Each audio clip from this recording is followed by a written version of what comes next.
themselves forward, and then whoever is part of that convention would say these are the candidates we want. Now, if I was, I got to get there. I'll wait for Tommy and Mikey. See if they can. I want, I want somebody who's going to appeal to progressives and can appeal to moderates. So I don't want to load it with just moderates for this, and I want to go through some of the evidence against it. Let's just start with where we began this conversation. Let's go.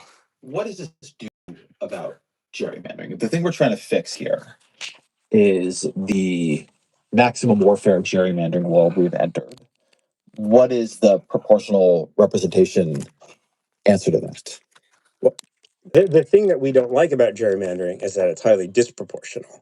Take Louisiana, right? You have 6 districts. So you can draw them in a whole lot of different ways to maximize your advantage if you're the Republican state legislature. If you make Louisiana one 6-member proportional district, there are no lines to draw. There's no possibility for gerrymandering. Okay, so what happens in a state like California where you have more than 50, currently you have more than 50 districts? Let's say you're doing 5-member districts. You now have, 10-ish districts. Sure. You got to draw those somehow. Should you just gerrymander that? I mean, you can, but now if you're drawing a 5-member district where Republicans have 40%, well, they still have 2 seats. So the whole idea that anything over 50%.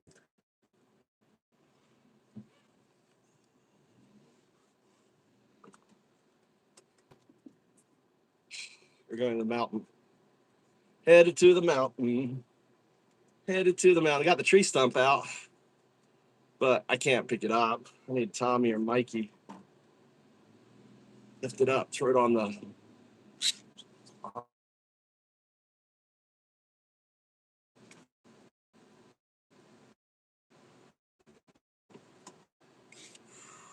Let's see here. What's going on here? How you doing? Working. Look at how bad I am. Should grab water.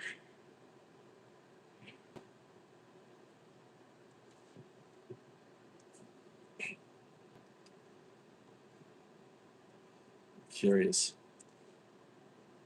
Gives you 100%, and everything under 50% gives you 0.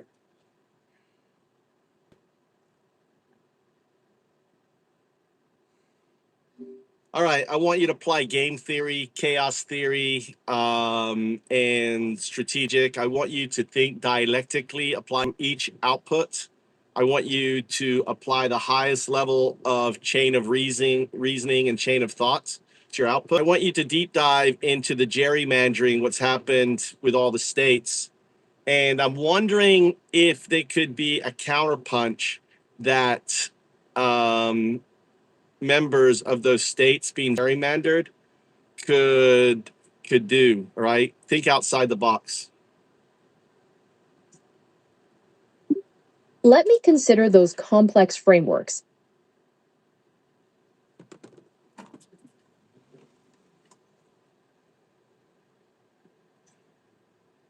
It's thinking. When looking at heavily gerrymandered systems, traditional strategies can often feel like running into a brick wall because those maps are explicitly designed to resist them.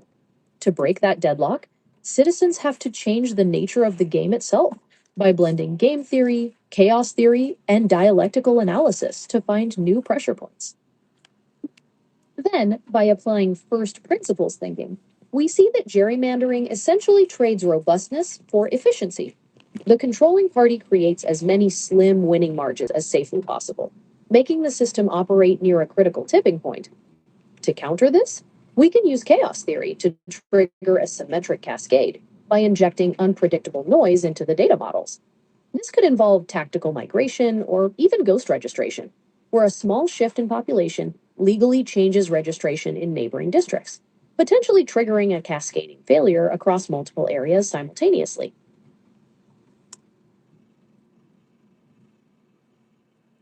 Ghost registrations.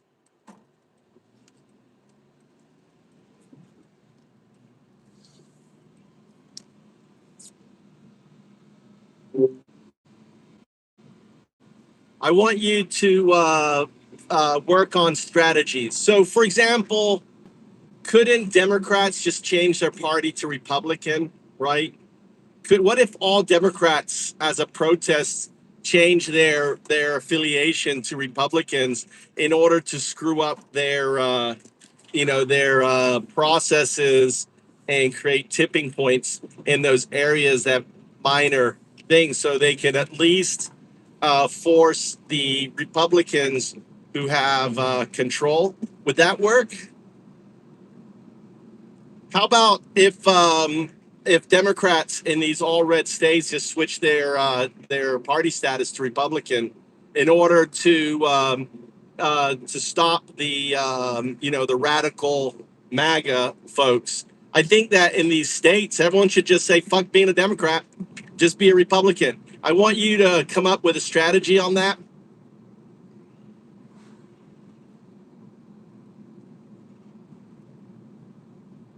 The classic application of game theory, specifically a Trojan horse or entry ISM strategy. When a system is heavily gerrymandered, the general election becomes a formality, and the primary becomes the real election. By applying first principles, chaos theory, and dialectical thinking, we can break down exactly how a mass party switching strategy would work, where it fails, and how to optimize it into a legitimate counterpunch. 1. First principles breakdown, the mechanics of power. To understand the strategy, we have to strip the political system down to its core physics, the status quo. In a deep red gerrymandered state, Democratic votes in a general election are mathematically neutralized, wasted votes. The leverage point. The only place where a small number of votes can cause massive disruption is the Republican primary, which usually suffers from incredibly low voter turnout. The thesis/antithesis, dialectic. Thesis. Asterisk Democrats try to win as Democrats. Result. Perpetual defeat due to map design. Antithesis. Democrats become Republicans to vote for moderates. Synthesis. The erasure of traditional party lines forces a realignment, shifting the battlefield from party versus party to establishment/moderate versus radical inside a single party. 2. The game theory matrix, the primary hijack.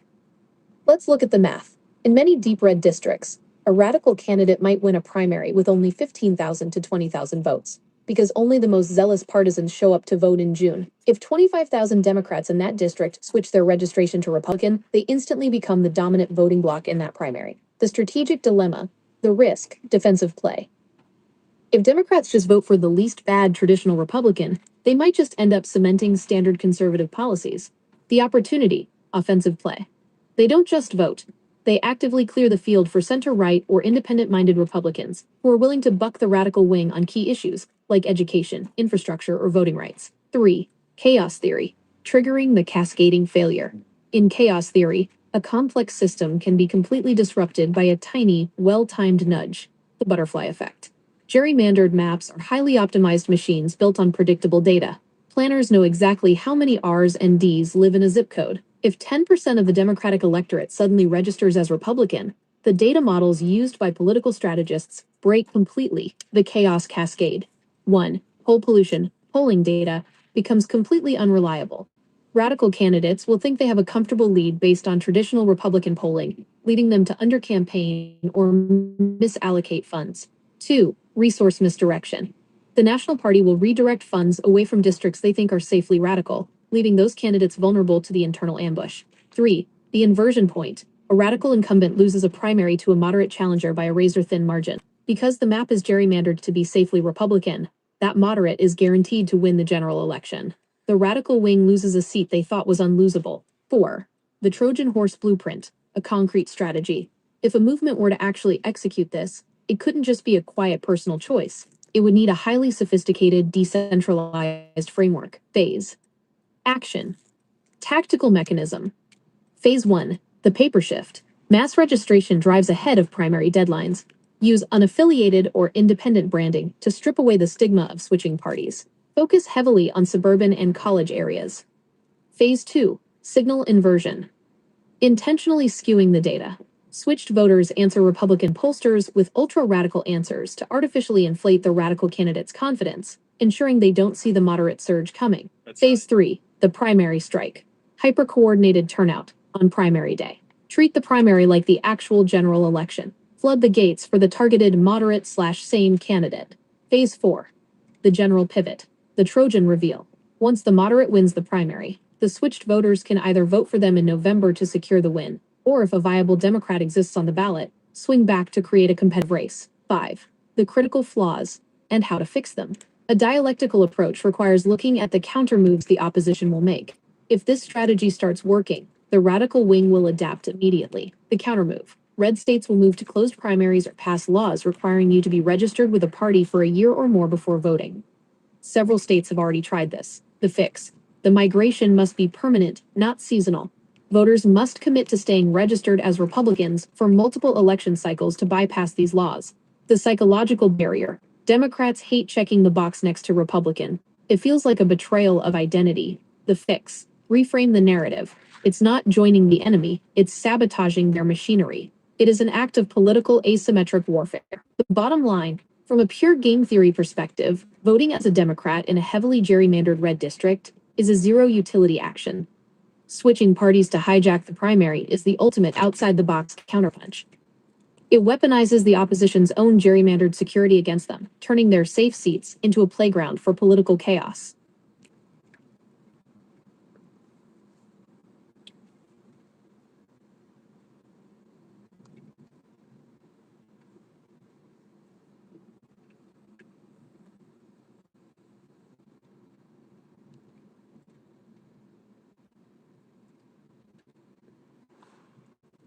You know, we have Democrats who ultimately vote Republicans. There's a couple of them in the history. What stops a Democrat or someone basically pretending to be Republican in a district, to be a moderate Republican, and then once they get elected, they switch to being Democrat?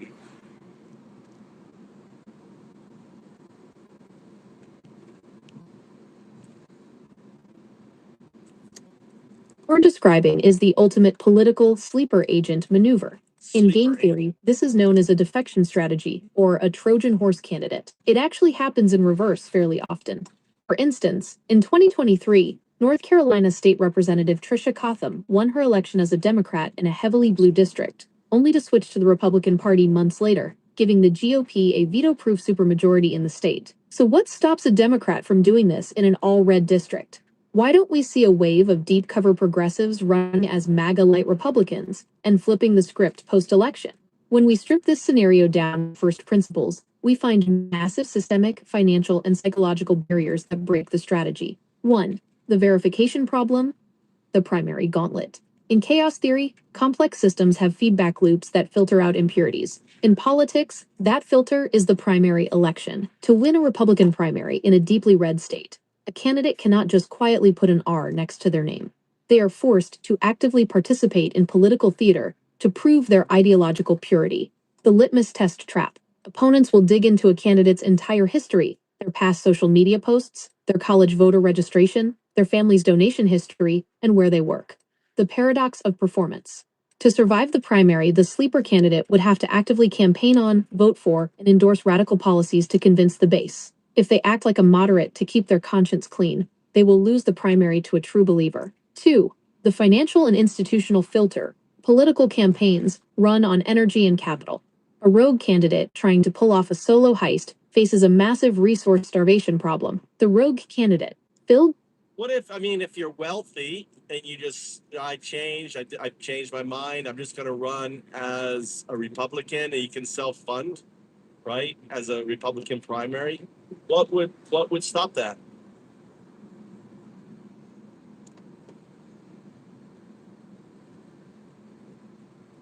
Have deep enough pockets to self-fund. You completely shatter the financial filter we just talked about. You don't need the party's permission, you don't need corporate PAC money, and you don't need to beg donors for cash. You can buy airtime, hire top-tier consultants, and force your way onto the ballot. From a first principles and game theory perspective, being a wealthy self-funder removes the institutional hurdles, but it immediately introduces a brand new set of structural boss battles. If you are a wealthy, secretly moderate to progressive individual running in a red Republican primary, here is what stops you. 1. The carpetbagger, the black elitist trap. The cultural shield. In a populist political climate, wealth is a double-edged sword. If you come in dropping millions of dollars of your own money to buy a seat, the opposition's countermove is immediate and devastatingly effective. They will frame you as a fake, out-of-touch billionaire/millionaire trying to buy our culture, the narrative. In deep red districts, voters are highly sensitive to outside influence. If your opponent can frame you as a limousine liberal wearing a cowboy hat, your money actually becomes a liability. The asymmetry. You can spend $10 million on TV ads, but if All right, okay. So then the solution is for Democrats to look around to find someone, a rich business person, someone who has a good. I think there's a guy in Maine or something, or I think he's an oyster. Search the web for the guy who's an oyster farmer who's running.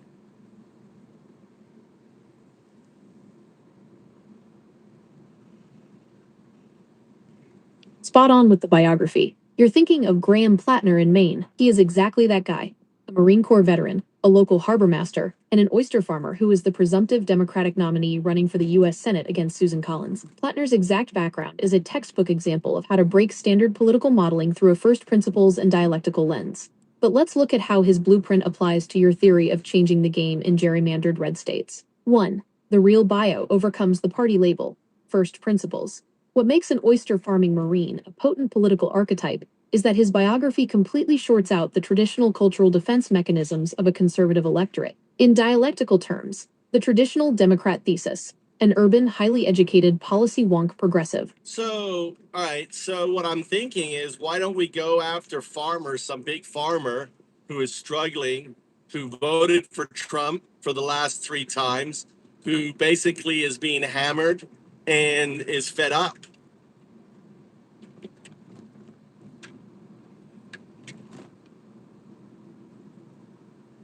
Or cooking with pure game theory and first principles. This is how you weaponize the system's own structural flaws to force a complete realignment. By targeting a large-scale fed-up farmer who voted for the right 3 times, you are executing what game theorists call an asymmetric alignment strategy. You are bypassing the entire left vs right cultural debate and moving straight to economic reality. Let's look at the mechanics of why this specific archetype is a political nuclear weapon in a gerrymandered red state. 1. The power of credible disillusionment. In a heavily polarized environment, if a lifelong progressive criticizes the political establishment, conservative voters tune it out as partisan noise. But when a guy who owns 2,000 acres of corn, drives a combine, and wore the red cap for nearly a decade, stands up and says, I voted for this movement 3 times because I thought they'd protect the family farm, but instead, corporate monopolies got richer, while my fertilizer costs doubled and my bank foreclosed, the entire room goes quiet. The psychological factor. He cannot be dismissed as a, quote, left-wing infiltrator. No. He has the ultimate tribal immunity, the conversational shield. He provides psychological safety for other conservative voters in the district to admit they are hurting too. He gives them permission to break ranks without feeling like they are betraying their identity. 2. Breaking the gerrymandered data model. As we discussed with chaos theory, gerrymandering relies entirely on predictable data. The planners who draw the map assume that certain rural zip codes are locked in at an 80% default vote for the radical incumbent. If your candidate is an authentic, pissed-off agricultural giant, he acts as a systemic pollutant to that data. The agricultural populist, filled down pointing triangle. Filled down pointing triangle. Rural base shifting, small town ecosystem. Farming neighbors follow local banks, equipment dealers, the trusted local leader, and churches shift focus. Filled down pointing triangle, the complete collapse of map safety.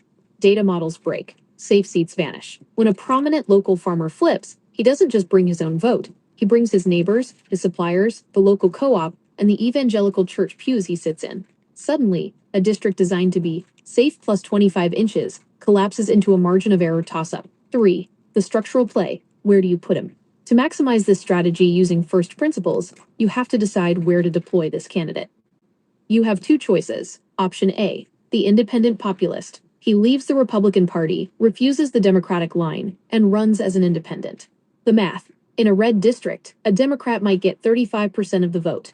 If this farmer runs as an independent, he cleans out the 35% Democratic base, who will vote for anyone to beat the radical, and splits the remaining 65% conservative base down the middle. He wins with a 45% plurality. Option B, the primary hijack, the bloodbath. You fund him to run directly against the radical incumbent in the Republican primary. The message. He doesn't talk about national culture wars. He frames the incumbent as a corrupt, do-nothing politician who cares more about cable news soundbites than local agricultural subsidies, water rights, and rural healthcare. The outcome: if he wins the primary, he enters the general election with the default R next to his name, ensuring victory, but he enters office answering to the working people, not the corporate donors. 4. The blueprint: how the backing works. If a group of wealthy, outside-the-box strategists wanted to pull this off, the execution has to be completely invisible to prevent the outside meddling narrative. 1. The Silent Super PAC set up a heavily funded, independent dark money group that only runs ads on local agricultural radio, rural billboards, and localized digital media. 2. The anti-monopoly message. The platform shouldn't sound like a standard political speech. It should be hyper-focused on local pain points. Deere and Company blocking the right to repair tractors, corporate meat packers price-fixing livestock, and foreign conglomerates buying up local topsoil. 3. The insulated candidate. The candidate himself must never meet with national strategists. He must remain 100% authentic, angry, and unpolished. The bottom line: gerrymandering is a rigid framework built to withstand standard political winds, but it cannot withstand a structural shift from within its own foundation. Finding a giant, struggling, deeply respected farmer who feels burned by the system and bankrolling his rebellion is the ultimate dialectical synthesis. It uses the right's own base to implement policies that. All right. I don't know.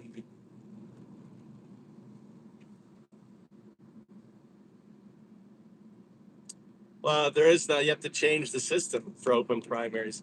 I think the only solution is pitchforks, bonfires, burn it all down. Burn it all down.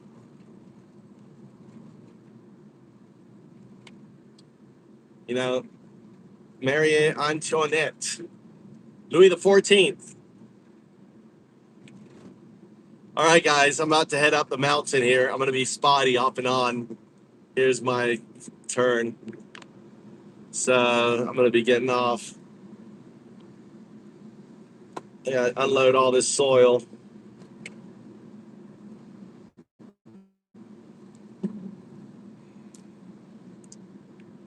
I have a.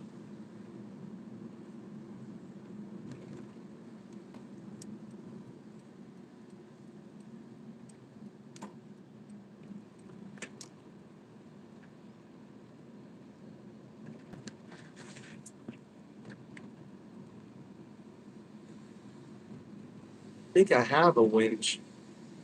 I get the winch. I have a winch. I think I have a winch, or did he not give it to me? Maybe he gave it to me.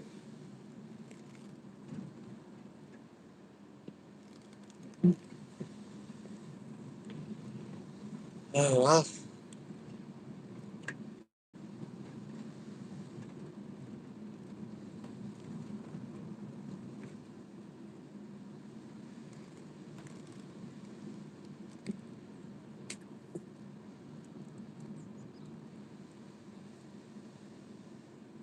All right, guys. I'm about to lose connection here. I'm going in the valley. This is the valley here. The valley.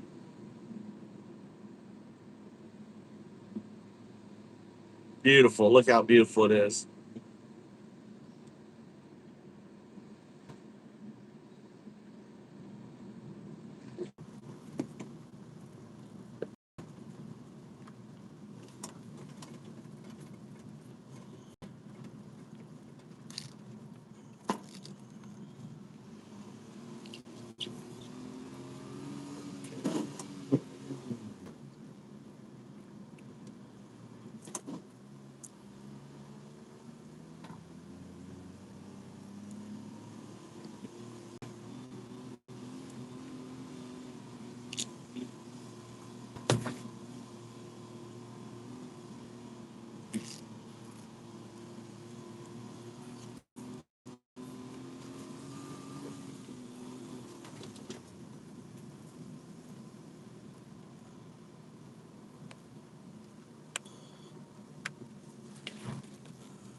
Hold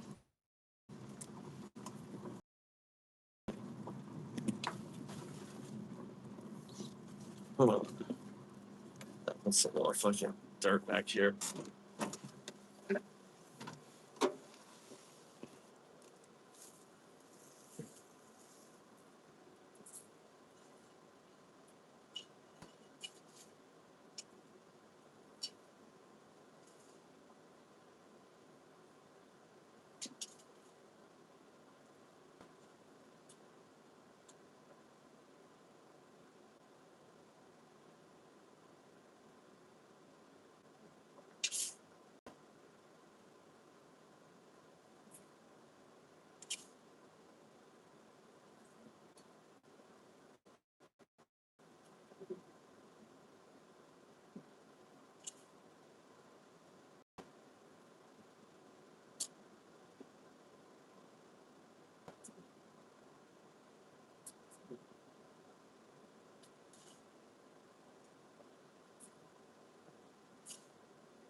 Herbs.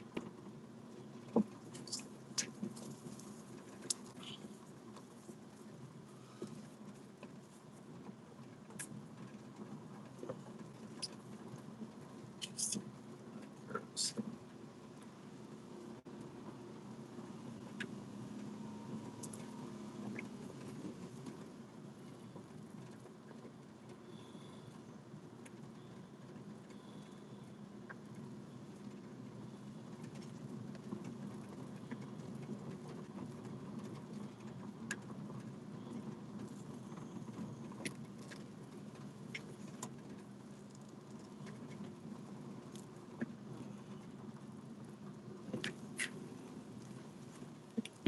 Today.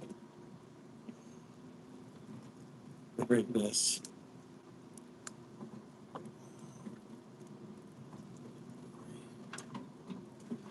Berry.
What animal is living in here? Look, I got some animal living in here. Well, what are you? Why is there a can in here? It's a coffee can here. I've been digging. Someone made a, is that a fox den? I wonder. Wonder.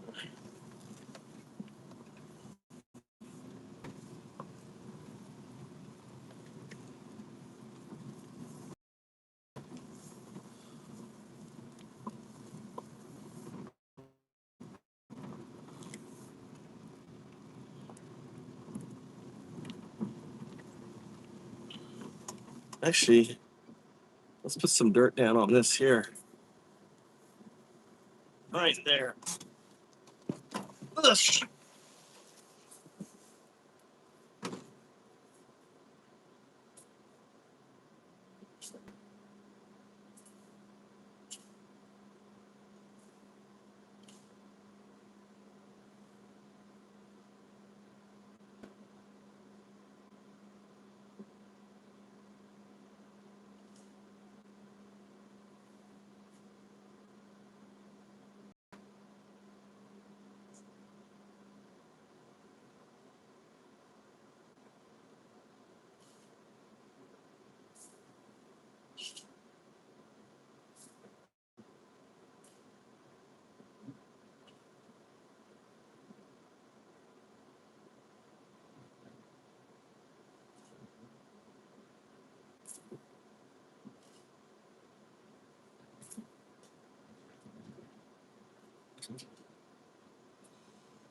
You're not shepherds, you're the slaughterhouse men, and it's just the cattle again and again. All Christians, they love Nazi.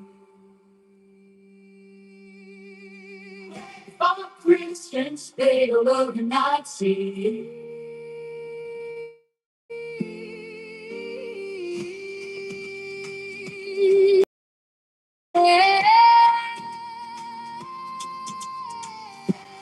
Christians, they love Nazi.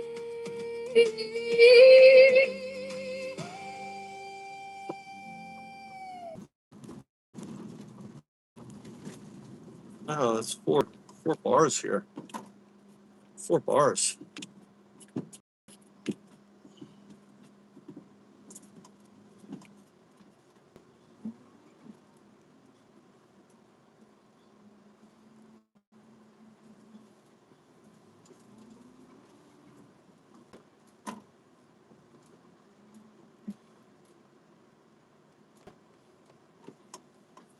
Is it here?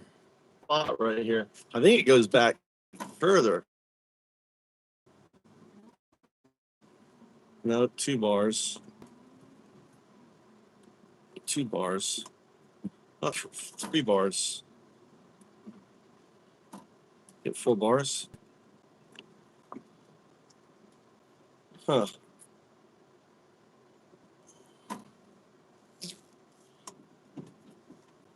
wonder where it starts. This little spot right here is a hot spot.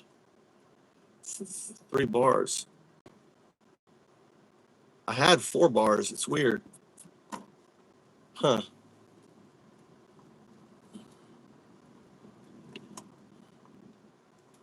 Interesting.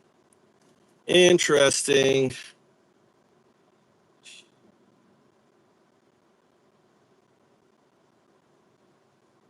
Interesting.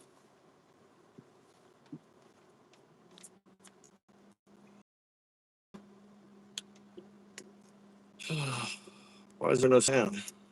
It's just not on.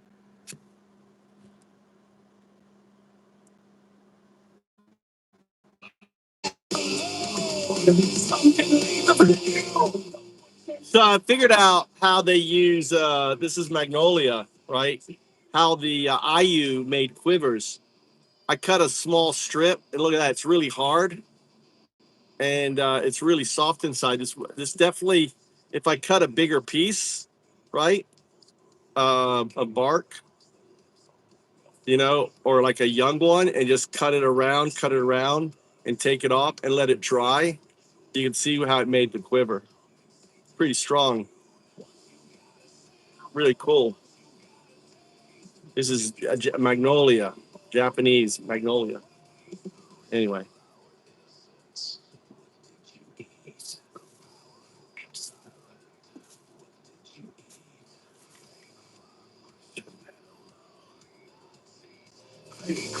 Christians battle loving Nazis, protecting your elite, protecting your elite. 6 barrels of acid to dissolve what was vile. What were they disposing in sulfuric bile? The missing and the nameless, the ones who disappeared, victims of the shameless, just as we had feared. Pentagrams and altars, hidden out of sight. No one heard them crying. All those evil nights. Beef jerky on the island. Beef jerky was the code. Beef jerky sipped in silence. The secret's finally told. Some didn't leave the venue. The butcher played his part. Now we know the menu from St. James in the dark.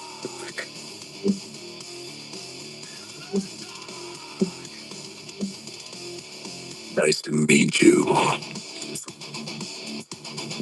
Nice to see you.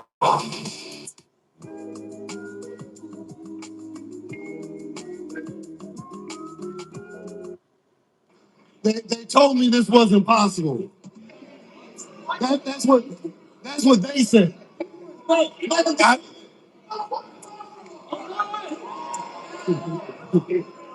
I don't know who they are, but I know who we are.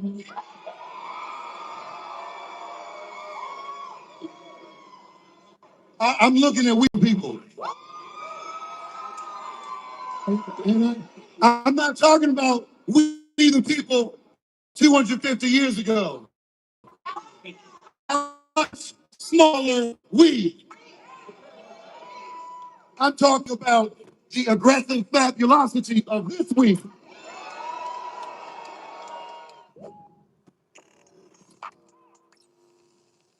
Well, for the first time in a while, I'm bringing you breaking news that isn't terrible. It's actually really, really good. So we had some elections tonight, primary elections in particular, and leftists did so damn good. We're talking clapping the cheeks of APAC-funded centrist Democrats, something I did not anticipate, and I needed to see this because I was starting to lose faith in Democratic primary voters, especially after the results of the Illinois race. But this has kind of restored my faith a little bit in Democratic Party primary voters. So let me just cut to the chase and let's talk about the results. Chris Rabb, running in Pennsylvania's 3rd congressional district, won, and he won by a landslide. We're talking a 15-point victory. And this is so important because Chris Rabb is amazing. He isn't just a progressive leftist Democrat, supports Medicare for all. He beat APAC. He beat the APAC Democrat supported APAC guy in Pennsylvania. Checks all the boxes. He's a Bernie Sanders type Democrat, but he is very, very clear that he opposes genocide, not just genocide in Palestine, genocide in Sudan. He wants to stop U.S. complicity with death and destruction. And he is so concise. Pack is trash. And clear in the way he talks about this. And the fact that he won by a massive margin communicates to me that Democratic Party primary voters are serious about wanting the party to go in a different direction. So this is incredible, incredible news here. Yeah. And I'm not gonna lie, Schumer, fuck off. my cynical ass was thinking he was not gonna be able to pull this off. But thankfully, there were 2 other centrist candidates in this particular primary, and it looks like they split the vote, which paved the way for Chris Rabb's victory. But I don't want to take anything away from him because he ran a phenomenal campaign, and to see it pay off and to see him take this W, this is very exciting. But that's not all. So if you go to Kentucky, Charles Booker defeated Amy McGrath by 11 points for their Democratic primary for the U.S. Senate. And Charles Booker, again, is a progressive candidate. Amy McGrath is an uninspiring centrist who has the charisma of a doorknob. So the fact that she got any votes is still very perplexing to me. Nonetheless, Charles Booker prevailed pretty easily, 11-point victory. But it's not as cut and dry in Oregon as it is in these other states. So let me just talk about my state. You know, not necessarily a state that's talked about very much, but so Jeff Merkley, my senator, he won, and I'm glad that he won. He is somebody who I voted for in the primary. I usually don't vote for incumbents in the primary, but Jeff Merkley is somebody who I think is phenomenal. I think he has national name recognition, potential presidential contender one day. I don't want him to go anywhere. But there's Democrats that I'm not super excited about. There's Suzanne Bonamici, which is the representative of First District. She represents me. And I did not like the way that she handled the genocide. She took money from AIPAC. She basically told us to fuck off at town halls when we asked for a ceasefire. Thankfully, she's come a little bit further towards us with public pressure. Nonetheless, it still was egregious what she did. So I wanted to vote against her. The problem is that her primary opponent, his name is Jamil Ahmad. He didn't really run a great campaign, if I'm being honest. I received no information about him, no mailers, no phone calls, no texts, no outreach from the campaign. Just as a voter, not as like a podcaster, to be clear, as a voter. And the only reason why I know about him is because I looked him up. And his platform is great when it comes to Israel Palestine. The problem is he seems to be more of a one-issue voter. Didn't really have a comprehensible plan on healthcare, didn't seemingly support Medicare for all. So, you know, when given the choice between a candidate who isn't great on Israel, but is trying to improve, but also supports Medicare for all, and somebody who doesn't support Medicare for all, but is really good on Israel Palestine, you know, it's a little bit more tricky. I ended up voting for Jamil Ahmad simply because I wanted to send a message to Suzanne Bonamici that our support is not guaranteed. Didn't think that he would win. Nonetheless, you know, she is a relatively progressive congressperson, comparatively speaking. Like, she's not good, but like compared to the rest of the ghouls, she's not the worst. Another problem in Oregon is we have a governor, Tina Kotek, she is a quintessential pro-corporate liberal, that she's not pro-business enough, that she's not pro-business enough. So it's outrageous. And, you know, that's why politics in our state is so fucked up. Like, just, if you go to a random Facebook post of Tina Kotek, you see Republicans accusing her of voting multiple times because, you know, if the governor wanted to rig an election, she would vote herself multiple times. And they're also calling her a man because she is an openly gay politician. That's the primary concern of Oregon Republicans. All of a sudden, something that was never controversial, which is mail-in voting, is controversial because Daddy Trump thinks that it's bad. So now I think that Republicans think that they can't win because we've had mail-in voting for decades, but in actuality, there's just more of us than there is of you. So, with that being said, the criticisms from the right of Tina Kotek are dumb, but the problem is the primary didn't give me much hope because there's like approximately 18,256 Democrats who are running against her. And I don't know how you expect to beat someone when you're splitting the vote in 9 different ways. Not to mention, if you look at the preliminary votes that came in, I took a screenshot of this. There's more write-in votes than there is for the person who's in second place, Brittany Jones, which is the individual who I voted for. But I mean, some of these candidates, I swear to God, they didn't even have fucking websites, bro. They didn't even have websites. They had Facebook pages, didn't even have information. There's such a no organization that I feel like, if we just got our shit together and we organized, we actually could live in a better state. We could get things done. There's no reason why in a deep blue state like Oregon, we don't have our own Mamdani. But, that's the way it went. Still, it's Oregon, not the worst state, not the best state, but, the results are disappointing nonetheless. I do feel satisfied in the sense that I got to give the politicians who are terrible a bit of a middle finger. When it comes to the Republican side, that's where things get really interesting because the takeaway from tonight is that the Democratic Party, little by little, is getting better. Slowly but surely, more slowly but surely, right? We're getting more and more better Democrats because the base is changing. Whereas with the Republican Party, is control of the party. So a couple of days ago now, or maybe it was actually, I think it was today, Trump decided to endorse Ken Paxton over John Cornyn in the Texas runoff. John Cornyn has beclowned himself to get this endorsement. He's shared tweets of himself reading Donald Trump's dumbass book. He has proposed legislation to name highways after Donald Trump, and all that ass kissing got him was nothing because Trump endorsed Ken Paxton over him. And it's just,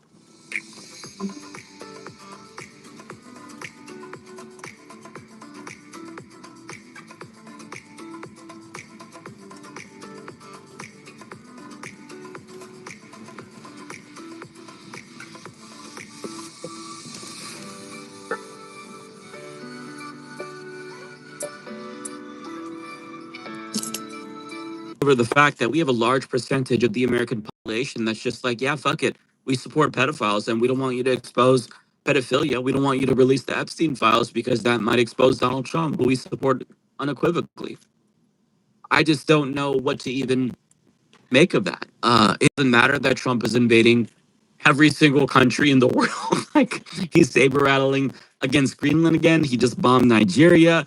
He is making threats to Cuba. And, there's stories being planted, obviously, right now, suggesting that Cuba's a threat to us and they could harm us militarily because they're trying to create a pretense for an invasion. Still, gonna bomb Iran. I'm assuming the ceasefire is not gonna hold much longer. And they're just like, fuck it, we're gonna ride or die. And it's looking like die, but we're still gonna go. We're gonna ride until the wheels come off. I just don't know what to make of that. So the good news is that the Democratic Party, at least seemingly, knock on wood, not that I'm superstitious, but seems like their voters are getting their act together finally, and they're realizing that corporate centrist Democrats, neoliberal Democrats, Zionist Democrats that support genocide, they are not our ticket to victory. Whereas when it comes to Republican voters, I mean, they're shitting their pants and rubbing their feces on the wall and eating glue. And I don't know what to do with these folks. We need to really, really invest in mental health in this country. But I don't want to be too much doom and gloom when it comes to Republicans because Republicans are going to Republican and they've always been psychopathic, just they're more so than ever. But when it comes to Chris Rabb, Charles Booker,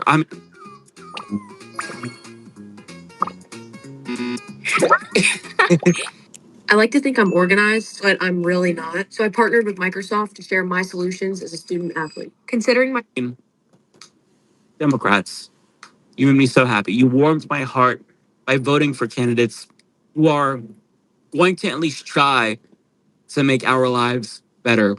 You know, long gone are the days where Democratic voters fall for the candidate who says better things aren't possible. I don't know why you would opt for that. There was an interview with Matt and Emma, and they talked to Mallory McMorrow, who's running against Abdul El Sayed in Michigan Senate primary. And she was like, yeah, I don't support Medicare for all because we just don't have the votes. Okay, but if you supported that, we'd get closer to that. And she's also like, yeah, but we just have to support the fastest way to get everybody to universal health care. Okay, that would be by supporting Medicare for all. You get everybody to universal health care like that, 100% coverage. And then when it comes to, genocide, she recognizes that it's a genocide in Palestine, but yet she doesn't want to say that word because it really hurts people's feelings. And you just see people shitting on her. And I love to see that because I feel like we should now all be savvy enough to recognize which politicians are bullshitting us and which ones are at least going to try to fight. Maybe they'll fail, but at least they fucking try. And that is all we can hope for. That is all we can hope for in this shitty, fucked up, irredeemable system. Okay. So I think it's great that Democratic Party primary voters are waking up and they really do seem as radicalized as we thought. And I hope this continues, but we'll see. Don't disappoint me, Democrats, okay? Vote for Abdul El Sayed. Keep voting for progressives. And we'll be in a better spot, hopefully.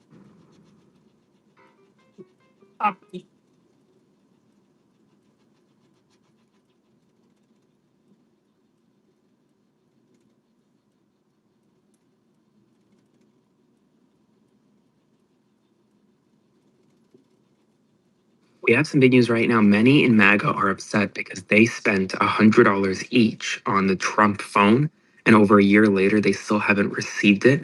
And the Trump company that created this phone quietly updated its terms and conditions according to MoneyWise. These folks may never get it. 590,000 buyers paid $59 million to buy the Trump phone that was advertised by the president and his family. Not a single Trump phone has shipped to date, and many are upset about it. But now we're learning, according to MoneyWise, that on April 6, 2026, about a month ago, the company quietly updated its terms and conditions, making clear that a deposit of $100, which all of these people paid, is not actually acceptance to purchase the phone and only gives them the opportunity to continue buying it if it is offered for sale. At this point, they're never going to get this phone if it continues this way, and they're not happy. I'll have more updates for you soon. As always, spread the word. Follow along, stay updated on all the news you need to know about. There'll be more to come soon. Nobody talk to me right now. I just have so much heartburn over all the people who just got scammed by Donald Trump because they're never going to get their Trump phones or the deposits they paid. And I just feel bad for 600,000 people who were dumb enough to believe that man. Who for over a year, he's been stringing them along that a Trump phone is coming and it's going to make America great again. Where's the $59 million, y'all? Where did that money go? Where'd it go? Normally, I'd take this time to explain the many other ways that Trump has managed to screw his supporters over, like the Doge checks and the tariffs and the no new wars and the inflation and the gas being cheaper and that he was going to end the war with Ukraine and day one, everything would be great in America. But the only thing I think I'll say is there's a reason Donald Trump became a Republican, and it's because he knew Democrats were too smart to fall for this shit. I have some late breaking news. MAGA is very upset because they spent over 59 million big ones on Donald Trump's phone, and they all feel duped. They haven't received anything. As you're all well aware, Trump and his family advertised this big, beautiful Trump phone, and this was over a year ago. And thousands upon thousands of MAGA people and Republicans all bought this phone.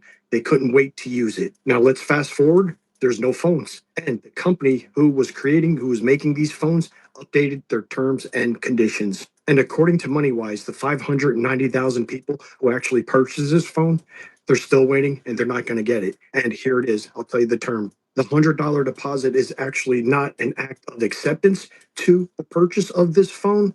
The phone only gives them the opportunity to continue purchasing it. The $100 deposit. That's it. If and only if this phone does come out, which I don't see it happening. And I think $59 million is a massive lawsuit. Yeah, so I can't, this stuff is like melted on there. Maybe it's from my shoe, I don't know.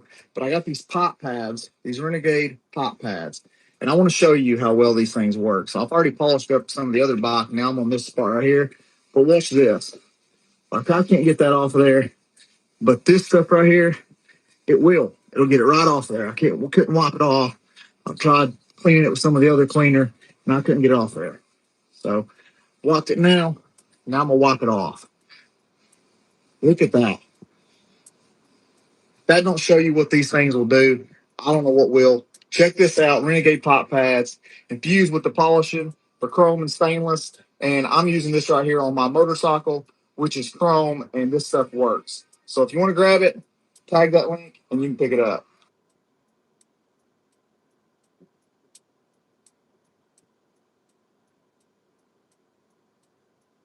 This is a once in a lifetime opportunity to grab a true 16 terabyte ultra large capacity, 1000 megabytes per second transfer speed portable SSD for the price of a chocolate bar.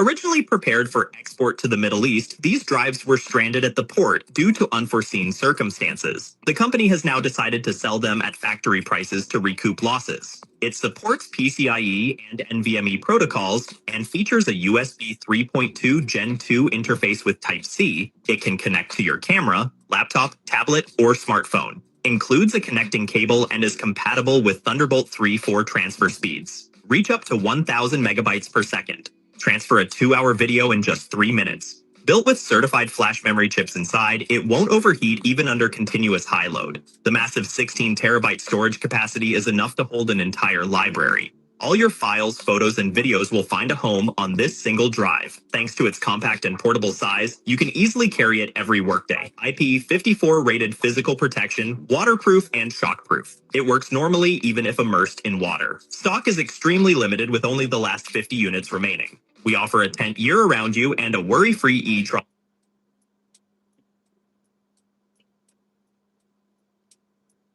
Today's absolutely ridiculous news coming out of the US. Many people in MAGA are furious because they spent $100 on the Trump phone. And over a year later, they have nothing to show for it. $59 million spent on this phone that they will likely never receive. To be clear, 590,000 people bought this phone without ever really knowing whether they would get it. And just a few weeks ago, the company making this phone updated its terms and conditions. So it very much looks like these people will never see whatever this Trump phone even is.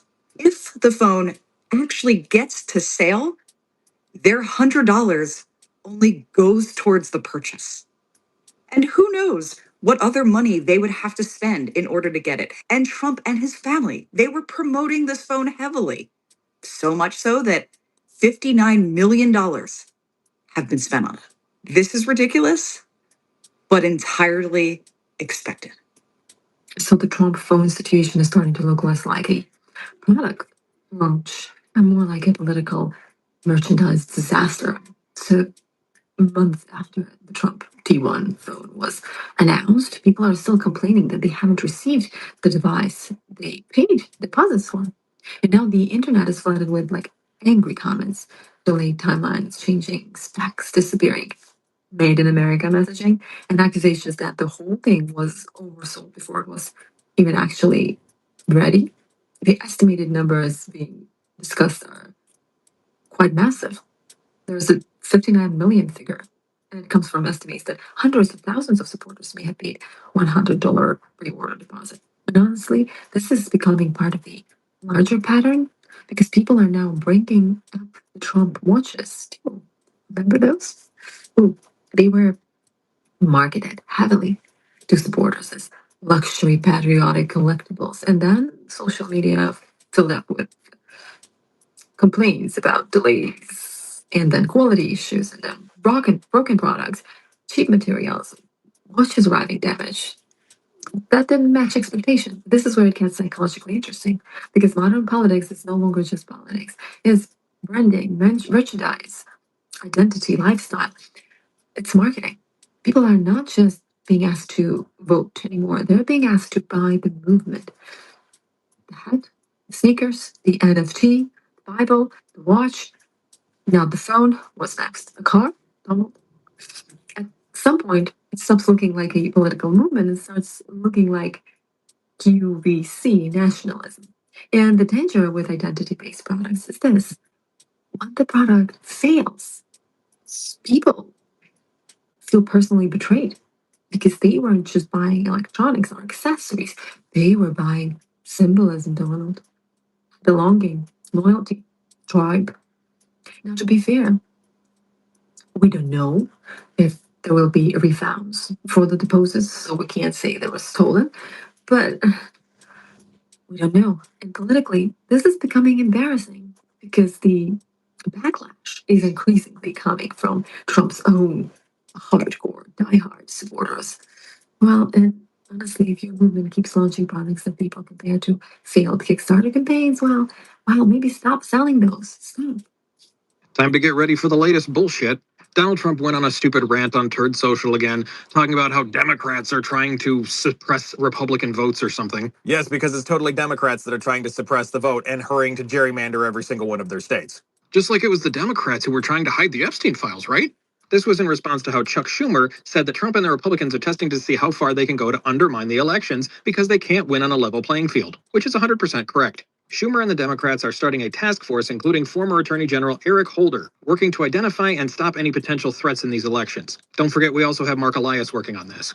They say they're going to make sure to stop any voter suppression schemes to make sure the American people and not politicians decide our elections. So in response to this, Trump once again got on Turd Social and threw a hissy fit, once again claiming that he won by a wide margin, when again, he won by 1.5%. We had an election integrity army in every single state to preserve the sanctity of each legal vote, and we'll be doing the same thing, but it'll be bigger and stronger. So what exactly does this mean?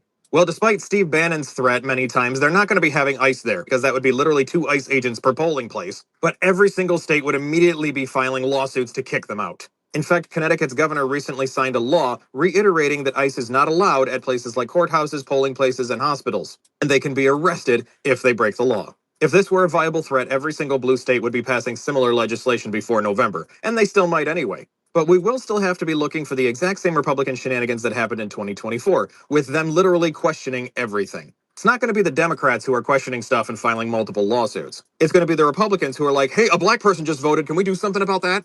Because their projection is really sad. The Republicans and Trump have been saying for months that they think the midterms are going to be great for them. So why are they passing new gerrymandered maps in their states literally a week after the Supreme Court gutted the Voting Rights Act? Why is Tennessee turning themselves into the Confederacy by eradicating every single Democratic representative? For example, the black population makes up over 2/3 of Memphis, yet now they have absolutely zero representation.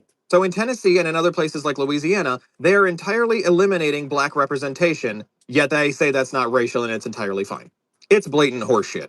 But what Trump is going to do, just like he's blustering all over online, which means absolutely nothing, these are his pipe dreams. Just like he claimed every single Republican state is going to gerrymander before the midterms, they have openly told him they don't have time to do that. They can't just make everybody vote twice and cancel all the primaries. The only reason Louisiana was able to do something like that is because he declared emergency because the Supreme Court had just ruled specifically on their state maps. That's not the case for every other state. Plus, every single one of these Republican states now has lawsuits pending against those maps. And with these lawsuits pending, at any time a federal judge can put a block on these maps until the litigation is settled. And that would happen in every single Republican state where they tried to do this. They do not have the time. But like I said, I don't think it's going to help them anyway. As I specifically pointed out in several other videos, this is a wave election. And gerrymandering successfully would force them to pull away from their other districts. But currently, as we're discovering, none of their districts are safe. All they're doing is spreading themselves thin. Now, I could be entirely wrong, but I think, and I hope, that this is entirely going to backfire in their faces. Because in November, we all have to show up in record numbers to throw the Republican Party in the fucking trash.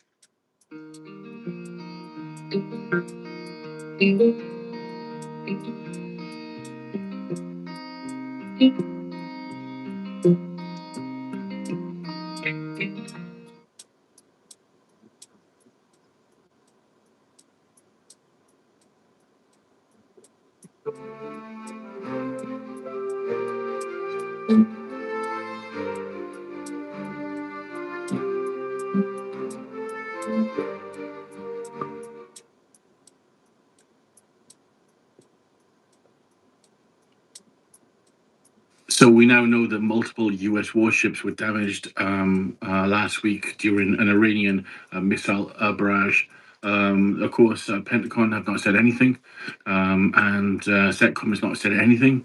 But we know because of NASA photos and imagery that several U.S. warships were damaged. Casualties, we don't know. Trump's not saying anything. The United States is going dark in regards to the Iranian conflict, just like it did at the beginning. We don't know what's going on. The American public, the world public is not being informed by the Trump administration, but it does appear that several warships were damaged by Iranian missile barrages last week. Folks, let me know what you think about the incoming source for this is NBC. My name is Nick. President Trump just lost it on Truth Social, and you won't believe why. After the court ruled that Donald Trump must pay back the $159 billion in tariffs that he took from the American companies, Trump suggested that the Supreme Court add to the ruling, saying that the United States does not have to pay back money that is paid to them, meaning they can essentially steal Americans' money. He doesn't care about us.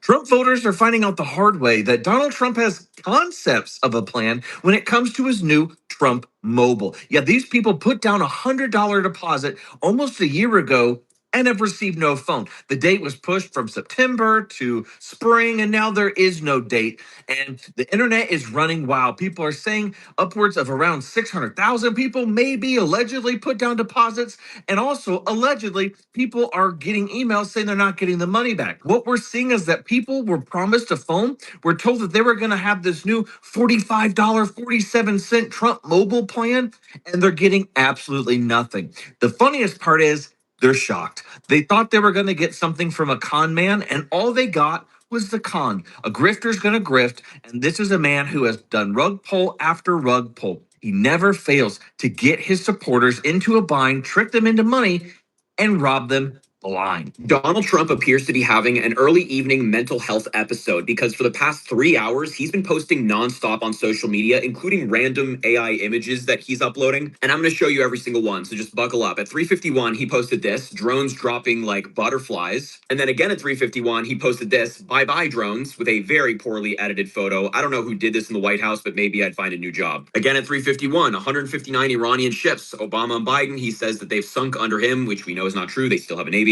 And then here's where it gets even more weird. He posts the same photo 6 times in a row. This is the first one. This is the second one of his golf course in Florida. The third one, 3:52. The fourth one at 4:07. The fifth again at 4:07. Another one, 4:08. And then at 4:18, a slightly different image of his golf course, but kind of the same. Very weird stretch of time. Then he took an hour-long break and then came back at 5:20 and started posting AI images of himself as like a Navy commander. I don't know. He then insulted J.B. Pritzker, the governor of Illinois, saying that he's too busy to keep Chicago safe. I find this ironic when Donald Trump looks like he does, but whatever. Then another photo of Iran's Navy at 5:24 p.m. At 5:27, he posts a nighttime image of this UFC event that's supposed to be taking place at the White House. And then at 5:28, he posted a daytime version of that exact same photo. And then finally, the last post at the time of filming this at 5:36, a photo of the reflecting pool in DC with a blue color to it, which he's trying to make it look like that. I don't know. So if you were wondering what Donald Trump has been up to today, he's been watching golf and posting nonstop on social media in the most unhinged way. He is not well. Go to sleep, Donald. Donald Trump was having a public meltdown at 11 p.m. last night, making post after post after Iran very publicly rejected Donald Trump's further demand that Iran surrender, give up all of its nuclear capabilities, give up control over the Strait of Hormuz. Iran responded by saying no, and we don't care if this makes you upset.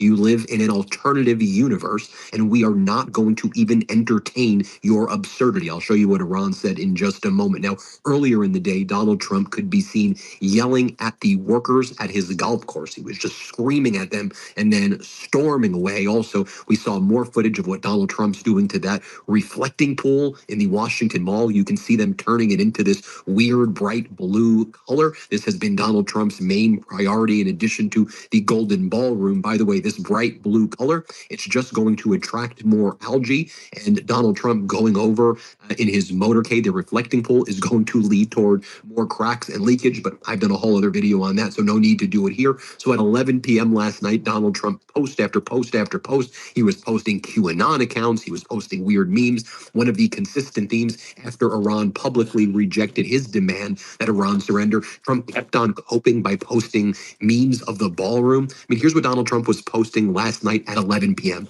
And I know corporate news is just going to be like, yeah, this is Donald Trump being Donald Trump, so why would we cover it? Because he's a maniac, because he's psychotic, because he's completely unstable, and he should be nowhere near a position of leadership anywhere, yet alone the most important position of leadership in the entire country right now, which he's destroying. So he posts this, build the ballroom, with this weird AI image of the ballroom. Then he posts this AI image, the magnificent ballroom under construction and ahead of schedule at the White House, Donald J. Trump. Then he posts this weird AI image of Mount Rushmore with Donald Trump's face on Mount Rushmore. He goes, things are moving along nicely for America's 250th birthday in July. Okay, then he posts excellent poll numbers. Every lighter still runs on butane, the same fuel from 50 years ago. That's exactly why they died on you when you need them most. So we built one that never will. You see, nearly every lighter still runs on butane gas. Same fuel, same problems for decades. And the moment the wind picks up or it starts raining, they die on you. The flame flickers out and you're stuck. So we asked ourselves, what if we built a lighter that literally cannot be blown out? That's exactly what we built with Lux Blaze. Instead of butane, we use Tesla coil technology. It creates a plasma arc that burns at 1,800 degrees. No gas, no fluid, no weak spark. Just pure heat, and it cuts right through wind, rain, and freezing cold. And what makes it work so well comes down to three things. One, it's completely windproof. Doesn't matter if you're on a mountain ridge or in the middle of a storm, there's no flame to blow out. So wind literally can't touch it. Two, one USB charge gives you up to 300 uses. No butane refills, no flints wearing out, no tossing cheap lighters in the trash every week. Just plug it in and go. Three, it's built to take a beating. Metal casing, waterproof, and a safety lock so it won't fire in your pockets. We built this for people who are actually outside, not lighting birthday candles. We take these out camping all the time.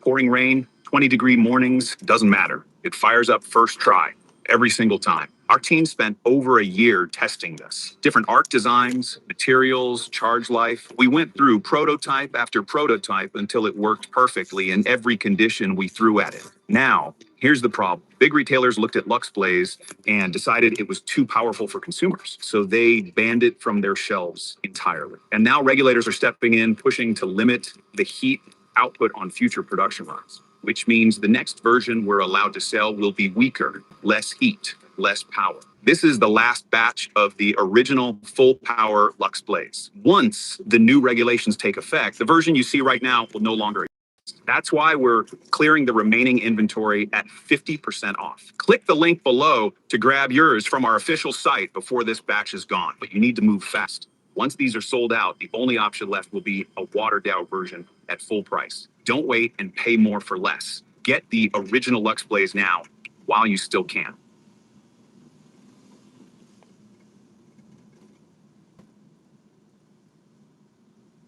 Yeah. And I mean, never ask, how was your weekend? How was your weekend? How's the weather? How's everything going? Time to level up your Thank you. There are few things that Trump enjoys more than putting the United States over a barrel when it comes to foreign leaders. And it's not just Russia, it's China as well. The summit is getting ready to start this week with Xi.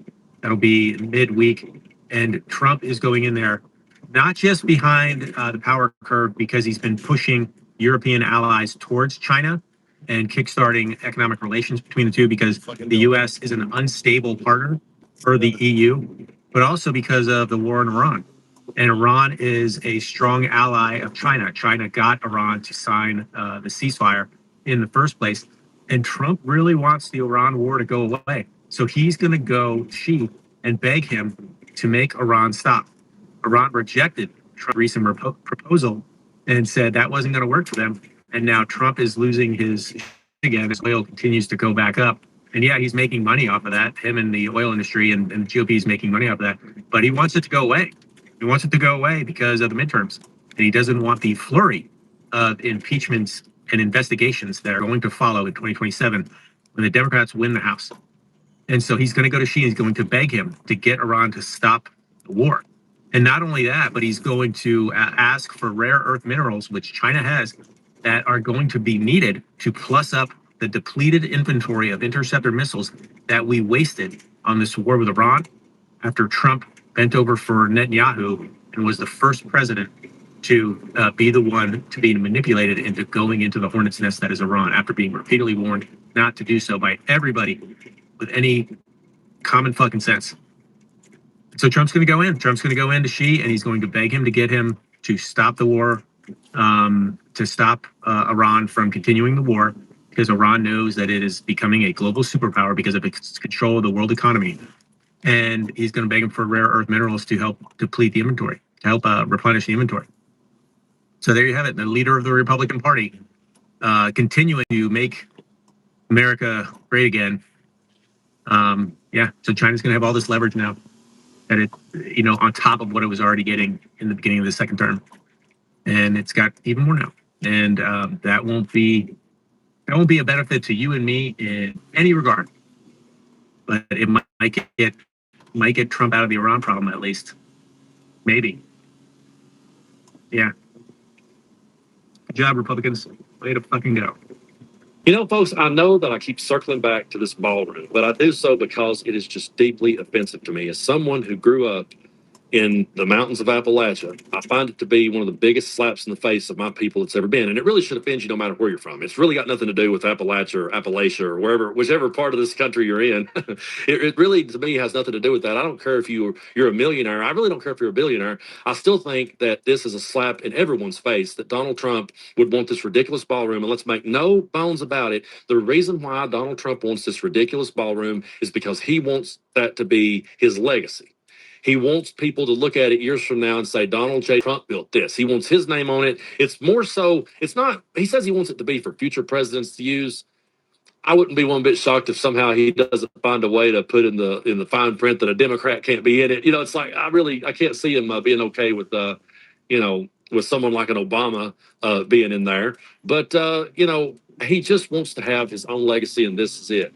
And the reason why I keep circling back to this story is because I'm just so tired of watching Donald Trump slap people in the face. And I'm so tired of watching people just fall for his bullshit in such a gullible way. It's like, how many times do we have to sit here and point to what's going on and then people see it? I see the comments and I appreciate it. I know where you're coming from. I feel you when you say to me, Brando, you ain't never going to get through to those people.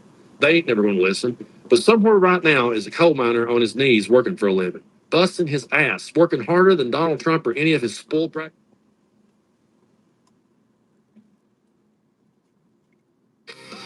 Christians, they love nonsense. Your God's full of hate. It's just for the mega army. Sinners are not winners. You're tipping the scales, bleeding the poor while democracy fails.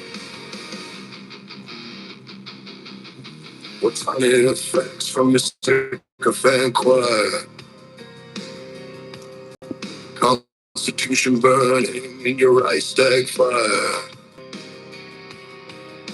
ISIS, your Gestapo terrorizing the streets, ripping kids from their mothers, making migrants weep.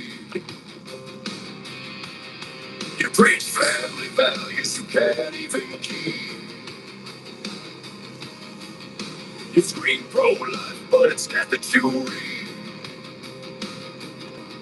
Statue of bigotry replacing Lady Liberty's flag. It's genocide for profit in the MAGA cult's name. Christians, pedo, Nazis, your eyes full of hate. It's just for the mega army. Sinners are not winners. You're tipping the scales, bleeding the poor while democracy fails. This is the American Scream, Trump edition, with charities attack scam, a cruel omission. The only book you read is the one you can censor and burn. You're not shepherds. You're the slaughterhouse men, and we're just the cattle. Again and again.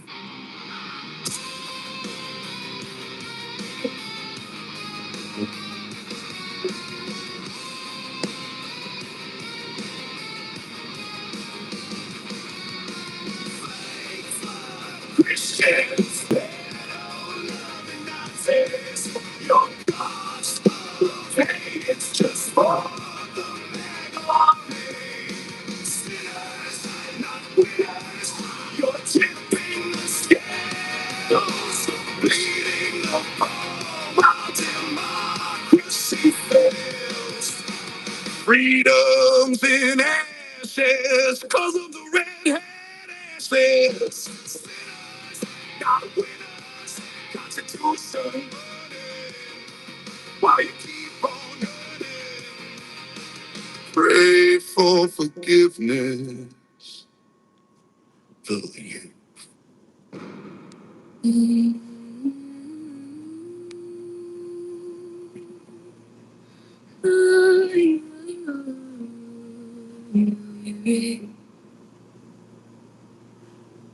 She came at 8, speaking only cage tongue, flying the gangs in Guatemala sun. Mother class tied through borders at night, escaping the threats, the extortion, the fight. Los Angeles streets became home in time. Oh, shining track stars align. Rising senior with dreams in her eyes. No chains on her future under California skies. Faithful Christian people loving Nazis right there doing this. You know, in the dead of night. Crosses on their walls, swastikas in their hearts, rounding up the innocents, tearing lives apart. Faithful Christian people loving Nazis right there doing this. You know, history's endless by. Routine checking on an ordinary day. Agents closed in, no words left to say. Detained without warning, shipped far away. July 4th, flight to the fears they'd evaded. Back to the land of drugs, trafficking. Enemies waiting where angels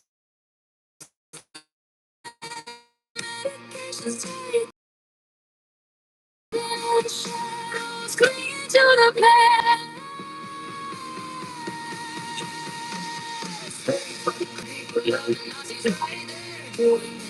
You know, in the dead of night, crosses on their walls, swastikas in their hearts, running up the innocents, tearing lives apart. Faithful Christian people loving Nazis right there doing this.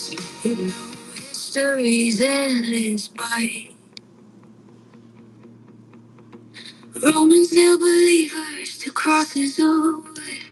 Lions in arenas for the empire's good. No mercy for the faithful who dare to believe.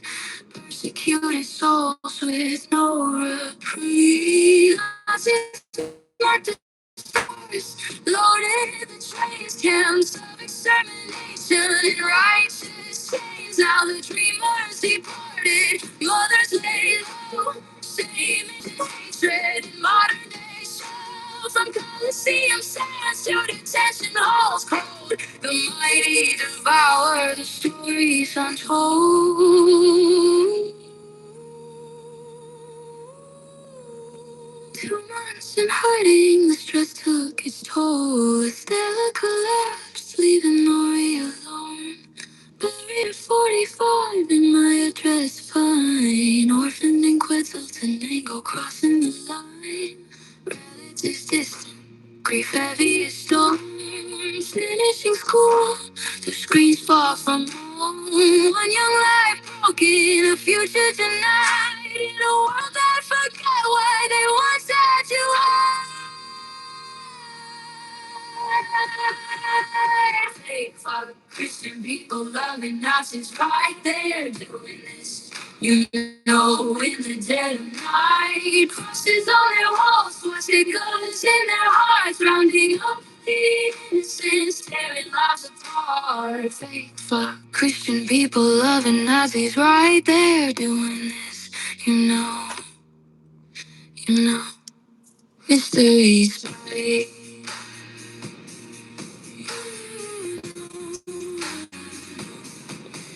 History's playing. What's up?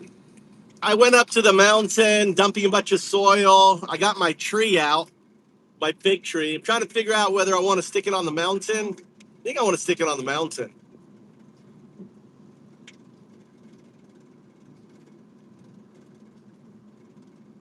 I don't think the pigs could kill it, but the problem is where would I put it? Because it's so fucking huge. I guess I'll stick it on my farm, my hatake. I could roll it down the hill, park it up, roll it down the hill where I want it.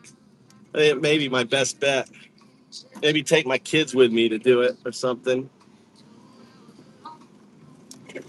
I got a spot where I could stick it. Yeah, I think I'll do it. I'll take it to my farm. You can always come to harvest. Come to where? Harvest what?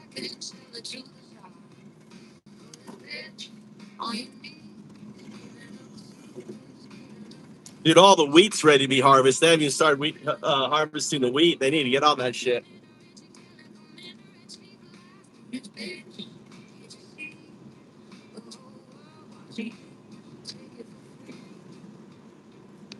I'll show you. Look, I'll show you. I got the tree out.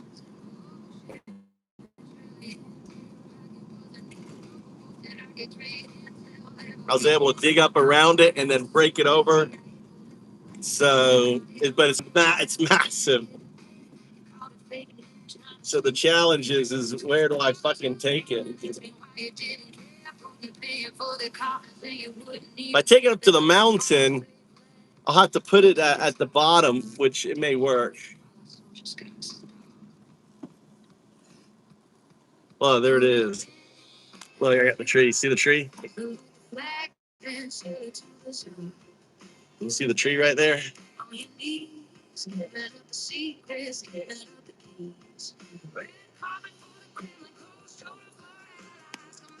That's a fig tree. 10 years old.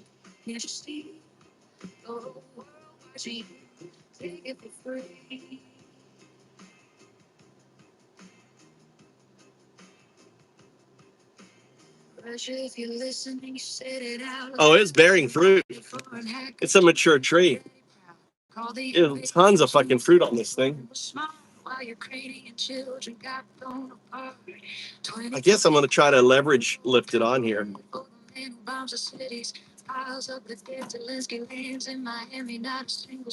It's a tree.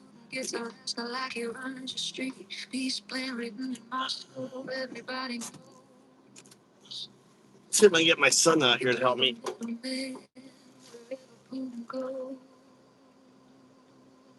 Took his word over the FBI, over the CIA, over every ally. I hear the transcripts, hit the notes while Usher runs the show, and you're just the host. They got the compromise.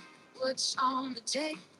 Why you always let the Kremlin escape? Fake fuck Christians, paid on loving Nazis, wrap the flag around the fascist party. Every summit, every call, every deal you make smells like treason and a golden handshake. Putin's bitch, that's what you are. Salute the flag and send it to the side. Putin's bitch, on your knees, giving up the secrets, giving up the keys. Red carpet for the Kremlin, cold shoulder for allies. Commander-in-chief, commander-in-chief, lies. Putin's bitch, can't you see the whole world watching you bend the knee? Stop, that's what you say. Begging on while you play, but he don't stop. He knows your ball, the strongest nation run by the weakest thought. You're gonna ride it plain and clean. America had a president ruled by fear of one man in Moscow, pulling all the strings. Fake fuck Christians, peddle loving Nazis. That's the legacy of mega movement brings. Buddha's bitch, that's what you want. Salute the flag, then sell it to the sun. Buddha's bitch, on your knees, giving up the secrets, giving up the keys. Red carpet for the Kremlin, cold shoulder for allies. Commander in chief, telling commander in chief, lies. Buddha's bitch, can't you see the whole world watching you bend the knee?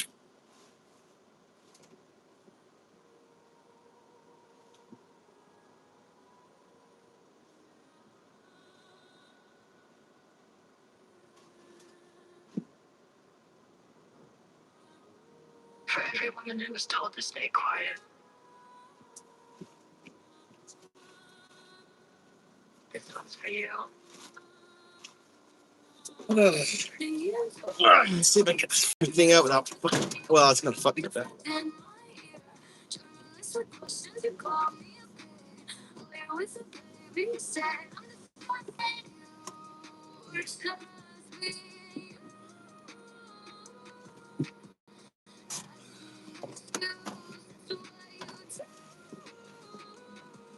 Does your daughter know what you said about her body? Does your wife know what you do? Do you wonder if you remember? We remember.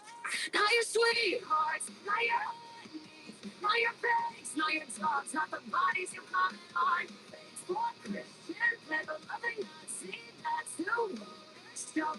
All the bodies you can kill. Try to play.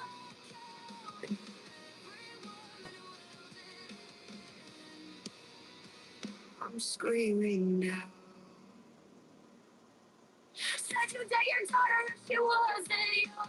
Said he liked some younger, terrific guy. Your words grab him. Treat him like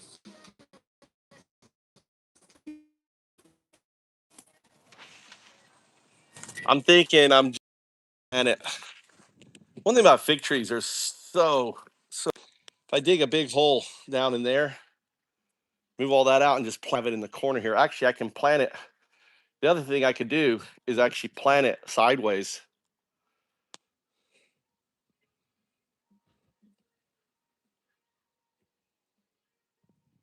Yeah, I think I'm going to do that. What I'm going to do is I'm just going to dig down here.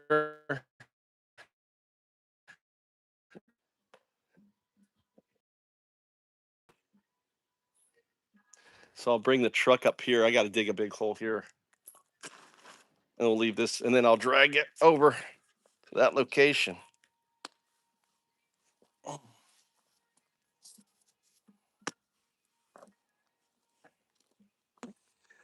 That's what I'm going to do.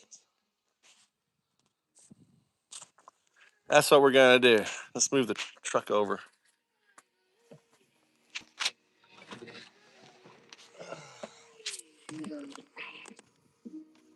you like them on the younger side. We know. We always know. Why is this not working? Not sure. It's the phone. Truck got it. Sweethearts, now your honeys, now your pigs, now your dogs. Baby isn't such a anymore. You and I are loving Nazi. That's no more.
January 7th, 2026. Minneapolis, Minnesota.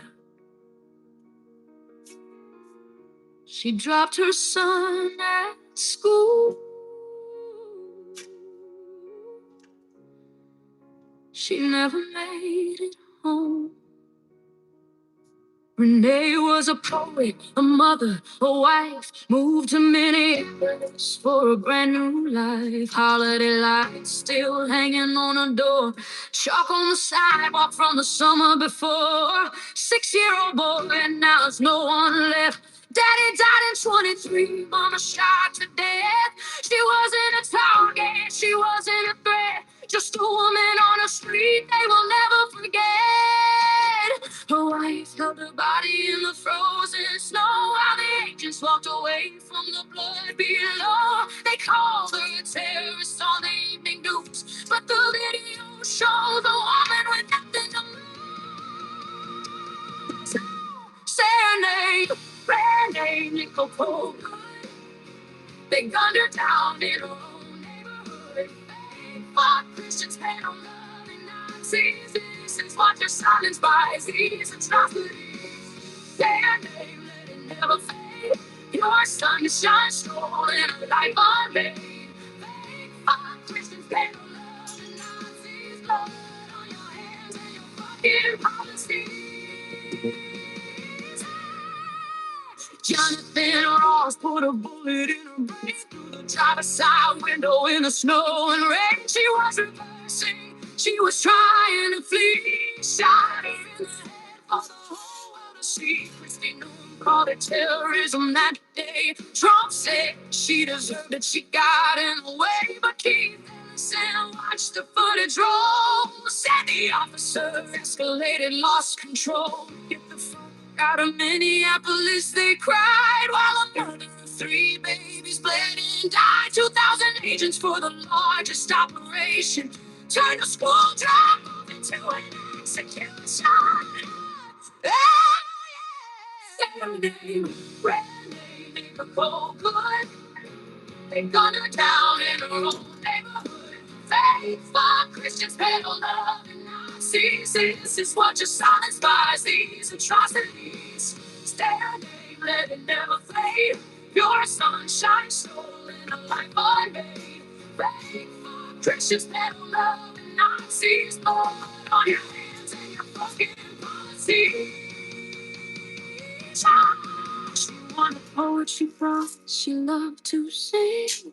She took care of people, that was her thing. Less than a mile from where Floyd took his last breath. Another body, another senseless death. Her mama said she was probably terrified. Now tell me how you justify this homicide. What are you afraid of? What are you hiding? FBI took the case so the truth stays in hiding. $1 million raised in a single day because the people see through everything you say. You cannot kill the light, you cannot kill the truth. Renee is forever in the hearts of our youth.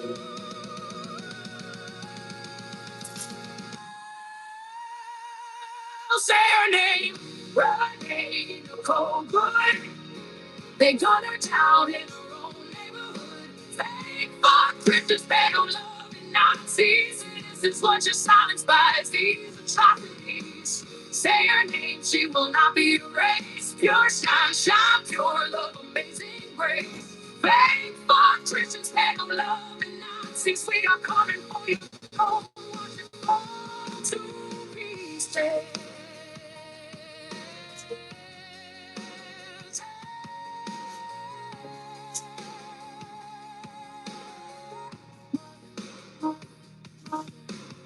Mother, wife, neighbor, American citizen, murdered by her own government. Renee Nicole Colgan.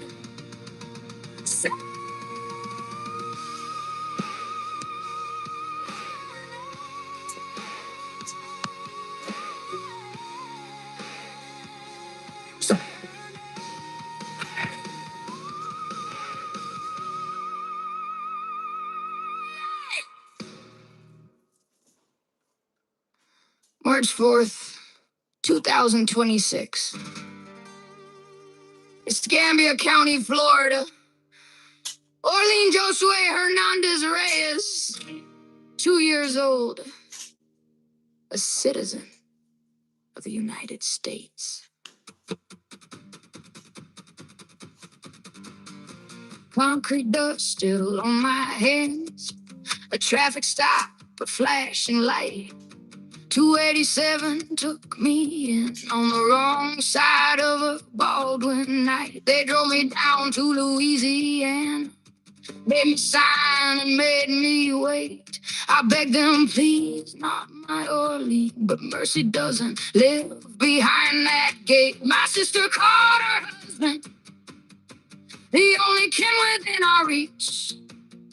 He told her, don't you worry, Wendy, the boy is going to be okay. They flew me out on January 26th, no passport, no goodbye. Door son and everything, signs of war, the red hat you put on. Christians head on the Nazis, how many kids gotta die? Kids gotta die. Christians dead on the Nazi deportation. 2 years old, now testify. I'm in Empire with my mother when the phone calls in the night. My sister Keenan, he's gone, he's gone. And the world goes blind and white, multiple blunt force traumas. The coroner read the page, broken ribs, a severed pancreas, burns from a lighter, lit in rage. And the report went deeper still, truth no toddler stood bare. Signs his little body was violated, and no one held him there. In a Pensacola shed, he stomped the 2-year-old to the ground while he raised his tiny hands, the only shield he found. A week goes by and Todd Lyons climbs up to the microphone. She abandoned him to a murderer. He spits with a heart of stone. And you cheered, you shared, you laughed, stuffed the bar with your kid. You said you took him out of my arms, Maggie. He's dead. Faithful Christians, pedal loving Nazis. How many kids gotta die? How many kids gotta die? Faithful Christians, pedal loving Nazis. You voted for this murder. 2 years old, now testify. You held your Bible like a weapon. You wore the cross to mask your war. You sang a merry flea in Egypt, then voted to lock the southern door. You prayed for it, you paid for it. You filled the pews on Sunday too. Your Jesus came back as a brown-skinned boy, and the shed in Pensacola was your pew. You asked for mass deportation. You got all in a shed. You asked for build the wall. You got a baby beaten dead. You asked for safety for your kid. You got Wendy on her knees. You wanted America first, but you unleashed America's worst. You asked, you asked, you asked. This is what you asked for. You years old, 2 years old. Christians, pray on loving Nazis. How many kids gotta die? How many kids gotta die? Christians, pray on loving Nazis. Every rally, every act, every amen. 2 years old, now testify. Orlean Josue Hernandez Reyes, 2 years old. The love of my life, the boy I asked to bring home. I asked, and you voted, you knew.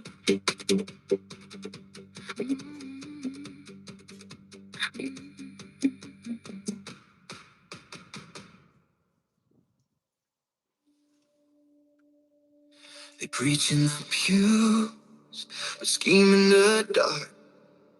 Badges and collars, same cold heart. Raising the night while they sing salvation. Steeples funded by stolen nations. Time to call it out. Lock up abusers, no more hiding power. If you cover up the crime, you're part of the tower. Lock up abusers. Burn cowards, ain't no scripture that excuses what you do in the shadows. Lock up abusers, stand up, enforcers, stand up, abuser, holy words, still proper. Lock up abusers, we're done with the disguise. We rise when the truth amplifies. Yeah. Your suit and tie preacher with the crocodile grin. Blessing the rich while the poor can't win. Whispers in the choir room never make reports. Then they pray for purity in public courts. Borderline rage like a war zone order. Kids disappearing at the edge of the border. Quote your Lord and break it by night. Silence the victims, bury the fight. Tax-free towers of exploited labor. Call it God's work, I call it a favor. White glove comes in the VIP section. Buying salvation, selling protection. Your empire built on other people's pain. We're the reckoning riding in like rain. Lock up abusers, no more hiding power. If you cover up the crime, you're part of the tower. Lock up abusers, shine light, burn cowards. Ain't no scripture that excuses what you do in the shadows. Lock up abusers, fight back, enforcers, stand tall, taking down the shield that protects them. Lock up abusers, justice on the rise. Truth hits like a flashbang to the eyes. This moment. Yeah.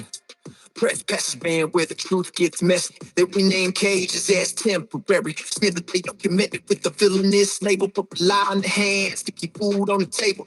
Stone cold policy disguised as devotion. Sanctified cruelty dressed up as emotion. You weaponize belief like it's all from above. But nothing is holy in the passion you love. We see what you fear. Crowds that unite. Awards to whistleblowers taking flight. Every survivor is a spark in the dark. Together we're gasoline, finding the spark. Flip the script, spotlight on the stage. A chorus of millions turning fear into rage.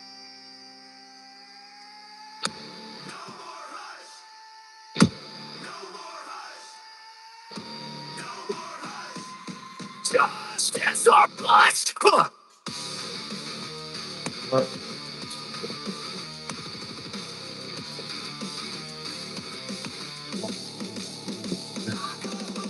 Abusers, light up the truth. Power to the people.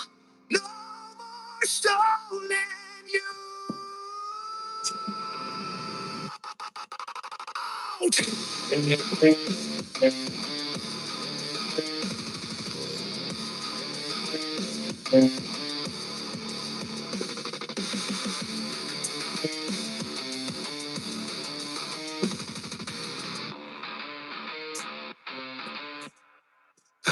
Lock up abusers.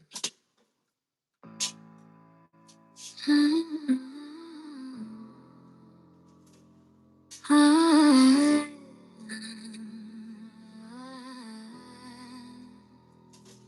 name was Margarita. She was 10 months old. 10 months old and cursing. Mama sang her to sleep. Soldiers came at midnight, took her while she wept. They gave her a new name. Mama didn't care. Somewhere now in Russia, she's breathing different air. Does she dream in Ukraine? Does she know Mama's face? They were erasing who she was, like she never left the trace. 20,000 children stolen from their homes. Students on the papers, now they cry alone. Fake fuck Christians, peddle loving Nazis, blaspheming babies, stealers on the knees. Fake fuck Christians, peddle loving Nazis, business for love, your Jesus is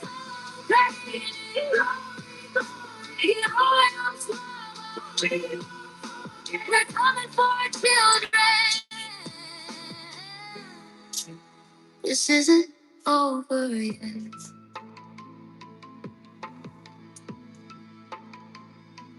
Trump called Putin genius, held our weapons back.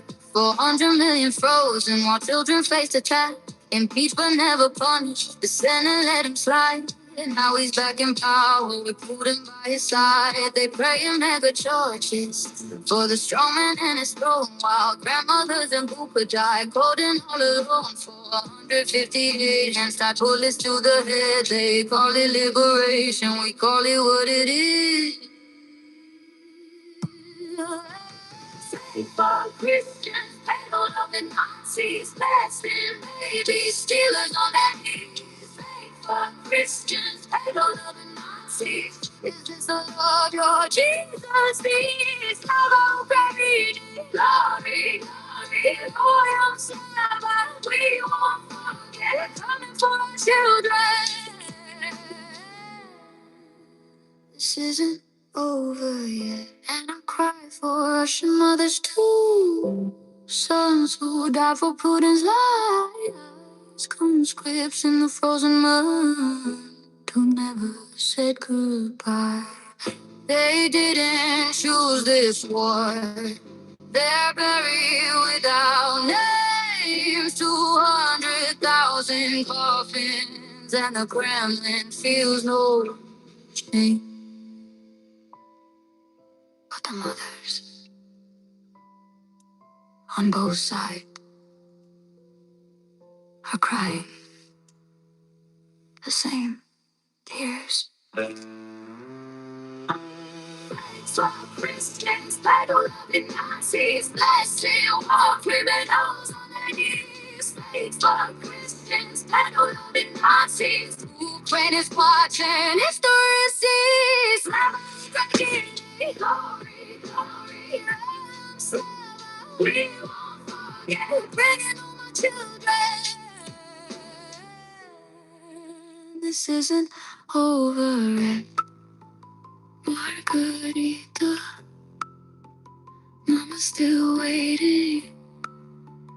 Margarita, we know your real name. Slava Ukraini, come home.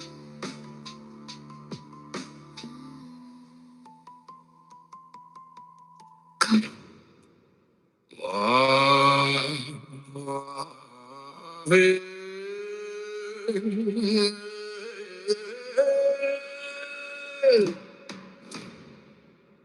American scream now what one take one what's killisly.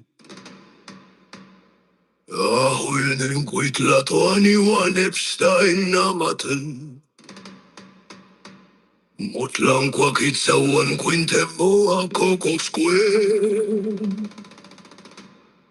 Sangye we hikes te killisly. Kayang quick plantly.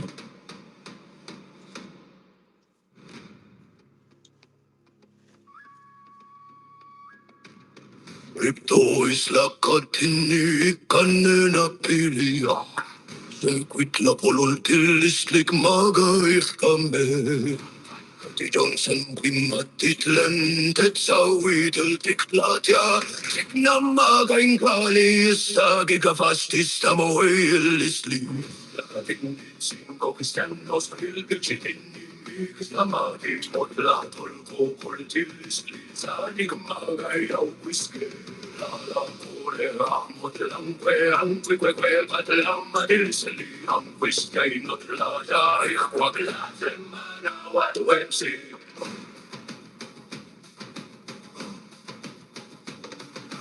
Slug, I would licht, Kamoyol, Chico, Wakawan.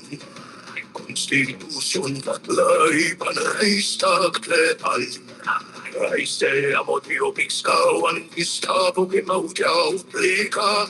Quinquilia bilsintli inanua pichok ya kalapini. Amuito a señorilis li amono Anzasi levilisli wan mikisli anque skawe isli ne kokultilis liquitalia lady liberty tawili temitilis domini tojamaga te opandalacha lagatini singo cristianos pilvichitini migis podla tolko koltilis lisanik maga yaukiske la pole ahmotalangue anque que patalama tilisli anque chaino taraka ni quatla semana watu esi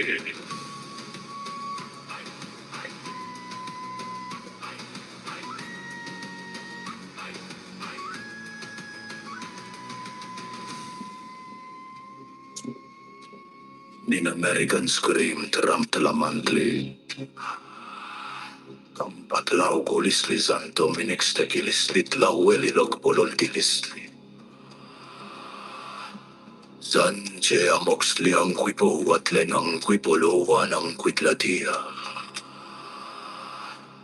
Amotla pixquean tequitini mikisli kali Juan te Juan tinzan kwakwa wehme hachitzin Juan hachitzin Islagatin provincian of Bilbichitin Islamatin Motlato Islamic Maraya Quispe Agole Amotlangue Quique Patlam Tilisili Question not lagari what semana what wesi Islakoya Lisli Annexli Bambachi Chilting of it Tlapacole Amotlangue Constitution Modile Chimotla Udica Isla Willy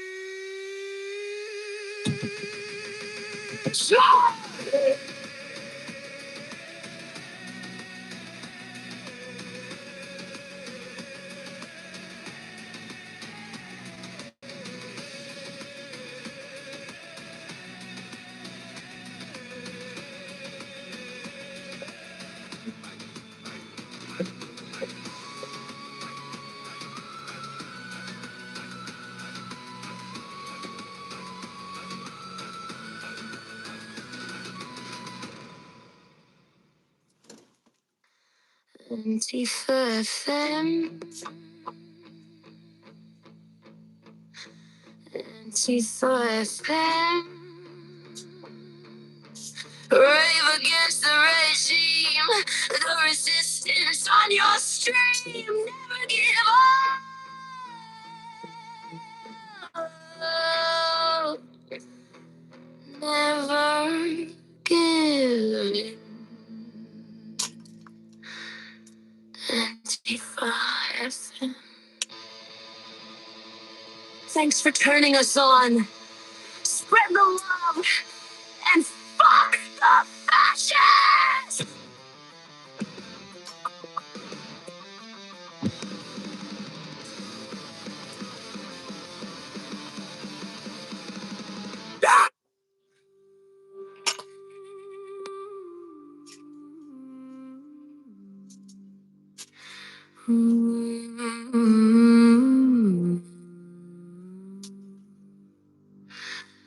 Dollar sign ties and a predator smile. Rapist in chief with an Epstein file. They prey on their knees, then they prey on the weak. It's the same old grift with a new set of teeth. Crypto grifters with a forked tongue they speak. Just more gaslight and for the MAGA sheep.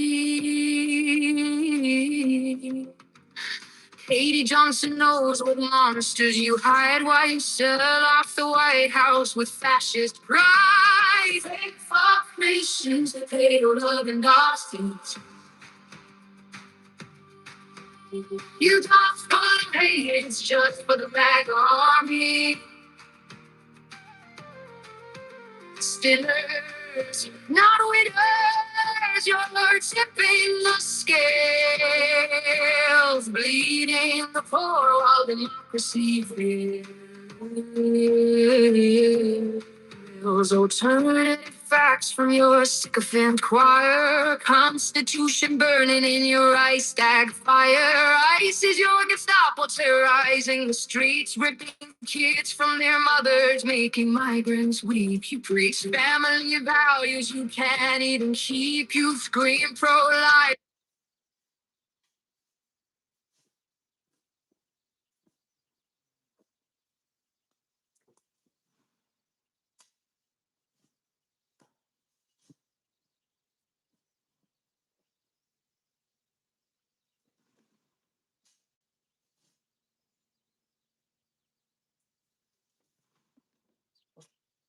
Sinners, not winners, you're tipping the scales, bleeding the pearl while democracy fails.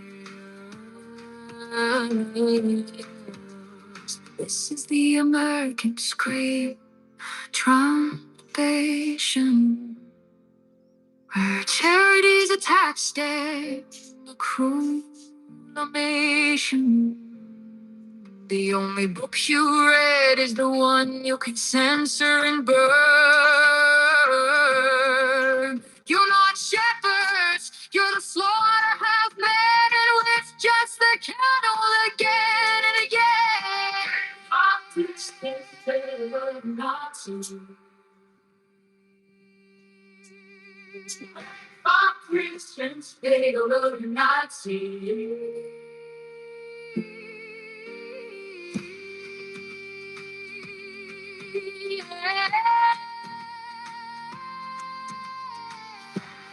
Christians, they go to Nazis.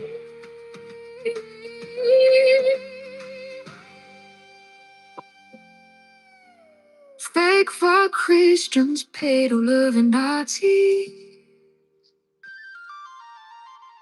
Your gospel of hate is just a magony. Sinners, not with us, you're chopping the scales, bleeding the poor while democracy fails.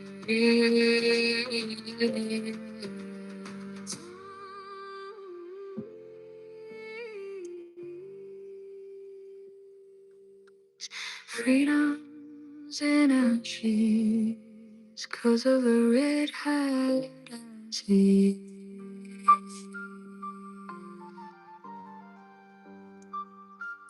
Sinners, not a widow.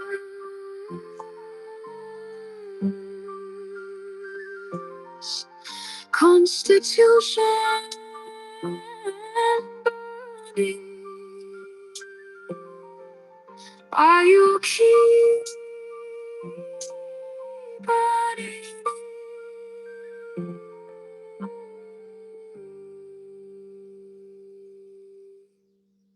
Pray for forgiveness.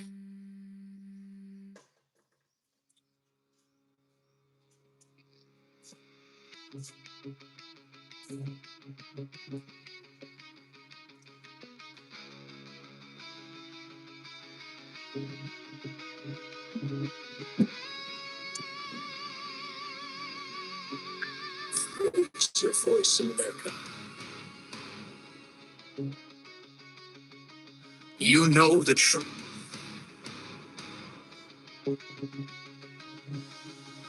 Birth certificate 2011. Racist lies, it's their way to heaven. Biggest crowd, alternative facts. Mexico gonna pay, take that shit back. Lock her up, she's walking free. His crew went to jail, the irony. Eating the dogs, eating the cats. Springfield said nobody don't need facts. Lies, lies, lies. That's the only play. Christian, fail, loving Nazi. Lies, lies, lies. Every single day. Faithful Christian, fail, loving Nazi.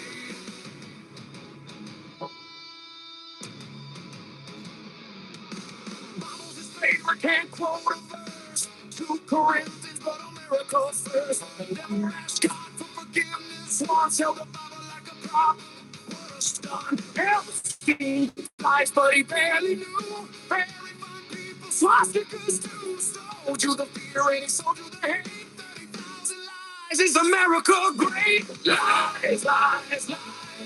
That's the only play. Christian, they don't see. Lies, lies, lies. Every single day. Christian, they don't see.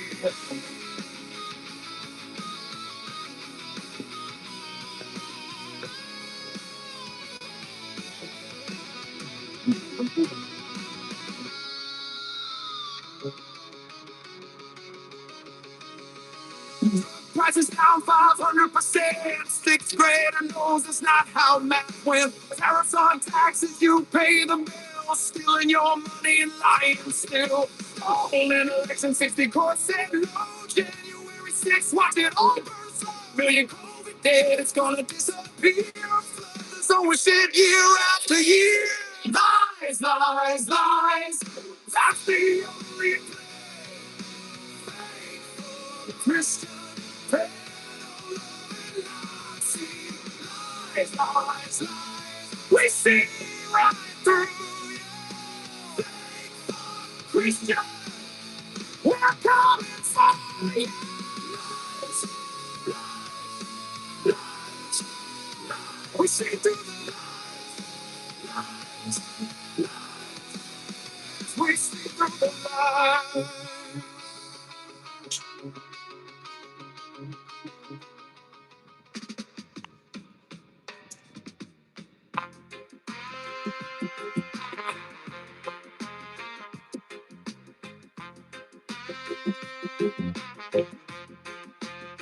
Babylon born,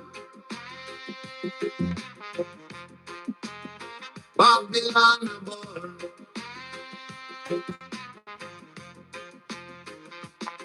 Orange Emperor on him golden throne. Epstein files, but him cast no stone. Iceman coming, clear the children away. Deportation flight every single day. Crypto healthcare from the sick and poor, while crypto gifters find in pockets more. Bribery open like a marketplace. Constitution turned up in your face. Fake for Christian, they don't love in Nazis. Babylon system full of lies and atrocity.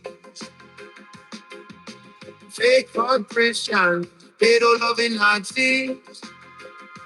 Trump and him cult burning down democracy. National Guard marching on the states. Judges screaming but him just dictate.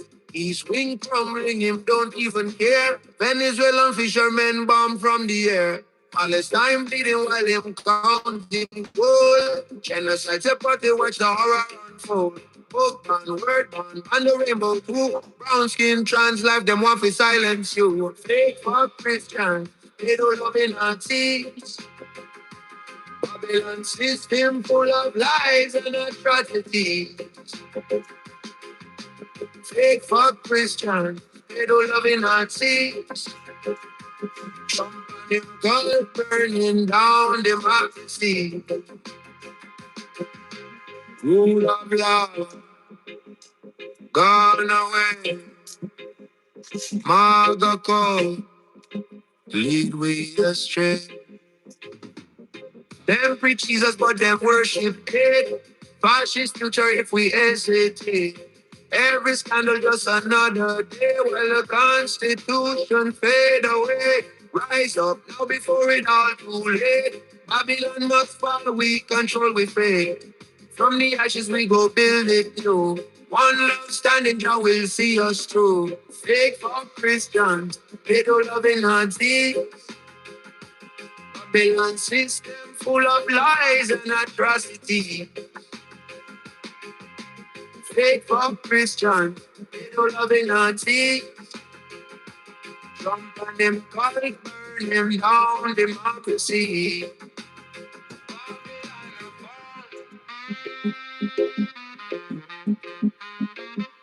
Babylon the farm.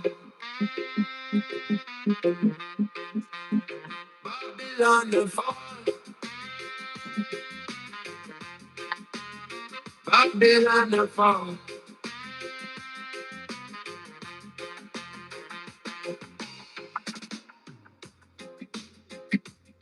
Hear me now.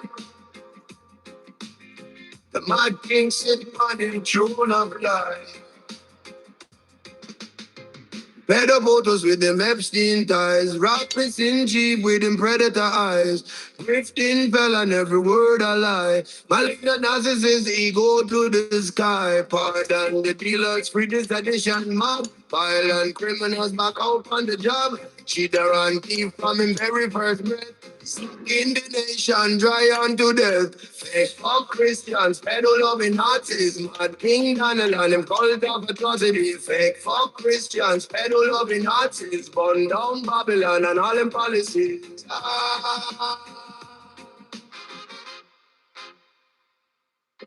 Races and the phobia, mouth full of hate. Brown skinned people locked outside the gate. Misogyny dripping from him every word. Grab them by the body like them property not heard. I'm for adult, there are no shame in him game. Stormy and the payments, we all know the name. If the rich get richer while the poor man starve. Another tax cut while the people get carved.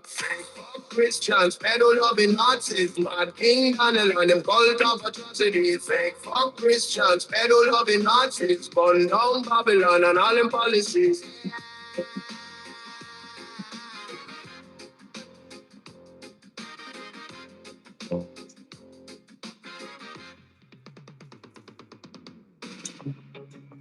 King of light, throne of gold, soul so empty, heart so cold.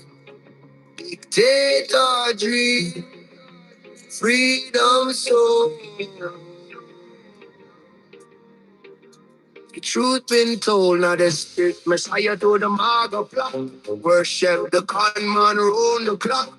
Feeling in sheep, but them don't care. Blind devotion, truth laid bare. Pardon the wicked, punish the just. Democracy crumbling into dust. But just see everything from up above. No mercy for the man who know no love. Faithful Christians, better loving Nazis. Mad King Donald and him cult of atrocity. Faithful Christians, better loving Nazis. Burn down Babylon and all them policies.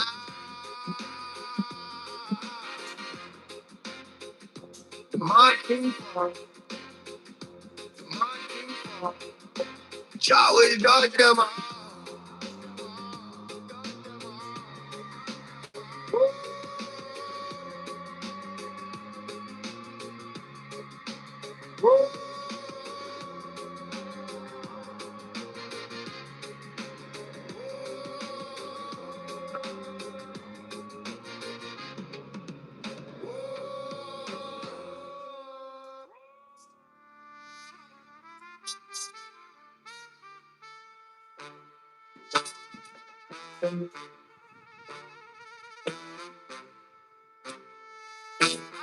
Bye, bye.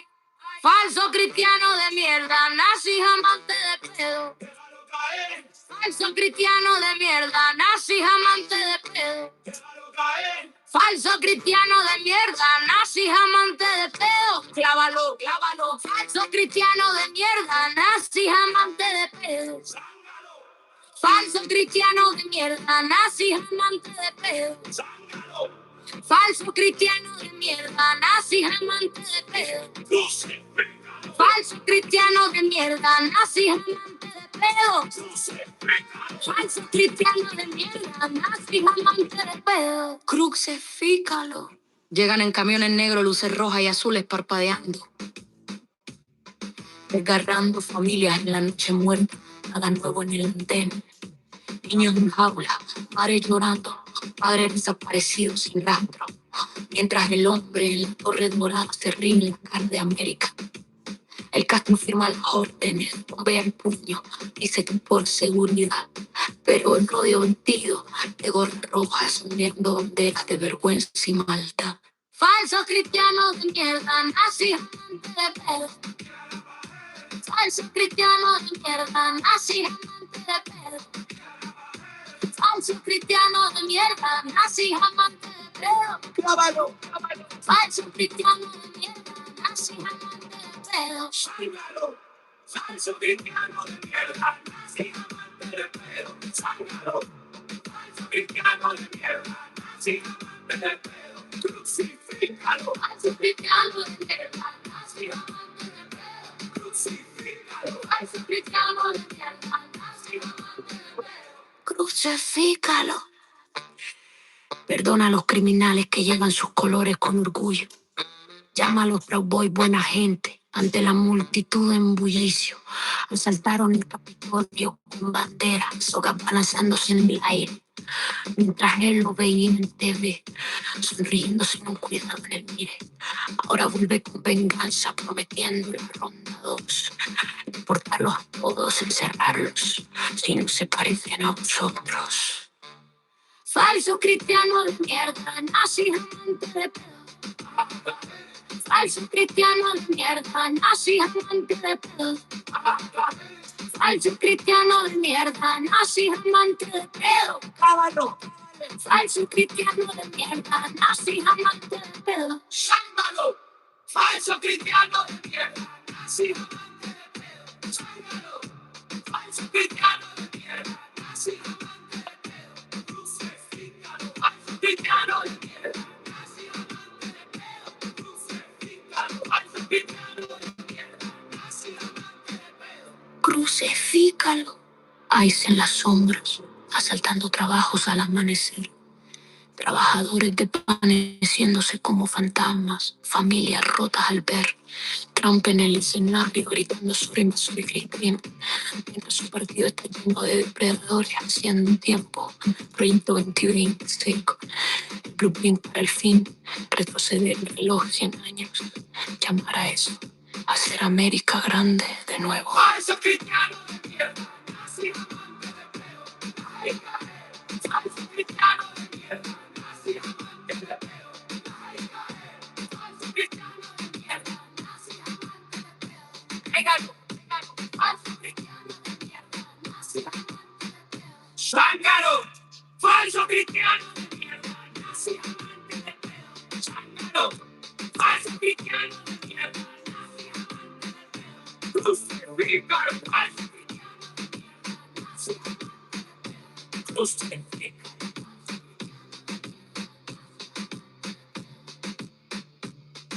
Esto no es el país que cantábamos en la escuela, donde la libertad y la justicia debían reinar sin vela. Ahora hay miedo y división, avaricia y poder desatado. Un culto en gorra roja gritando, encerrada. Pero vemos honrar de las mentiras. Recordamos el costo. América sangrando, no dejaremos que se pierda.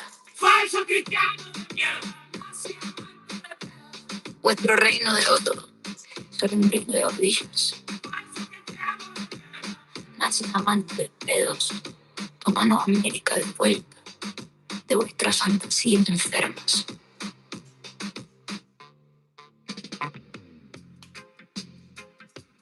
Babylon Earth, Babylon Earth.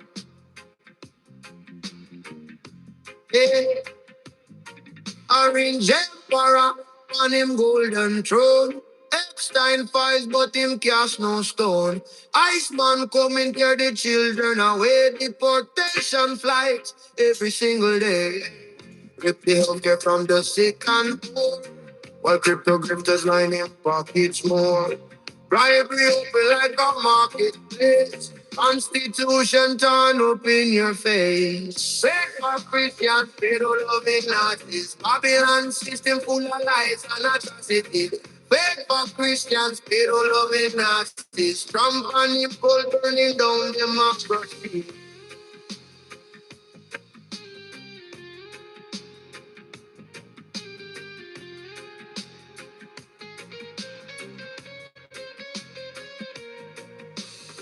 National Guard marching on the stage. Judges screaming, but him just dictate. East wing crumbling, him don't even care. Venezuelan fishermen bomb from the air. Palestine bleeding while him counting gold. Genocide supported, watch the horror unfold. Book and word and the rainbow. 2 pound skin trans life, them want to silence you. Pray for Christians, pray to love it Nazis. Babylon system full of lies and atrocities. Pray for Christians, pray to love it Nazis. Trump and him cold burning down democracy.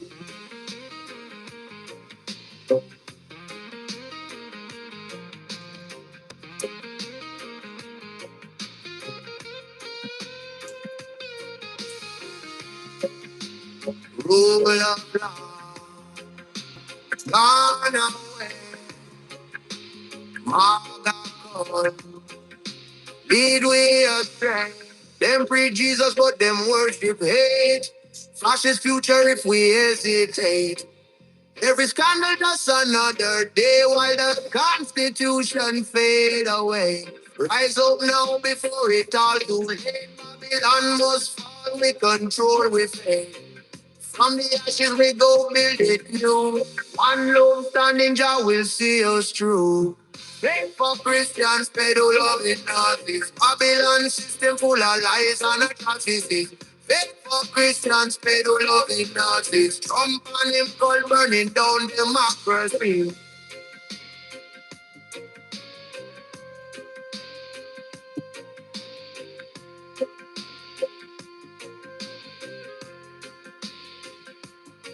Babylon a fall, Babylon a fall, Babylon a fall, Babylon a fall.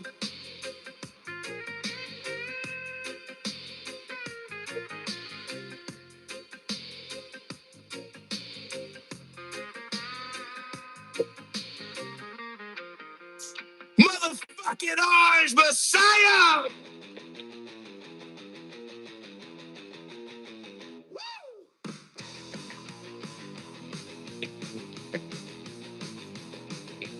Dollar sign ties and the predators smile. Raiders and cheats with an Epstein file. They prey on the knees and they prey on the weak. It's the same old grip with a new set of teeth.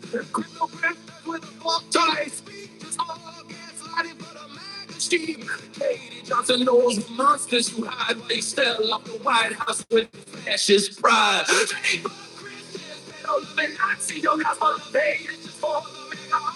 Sinners, now winners, you're tipping the scales, bleeding the poor while democracy fails.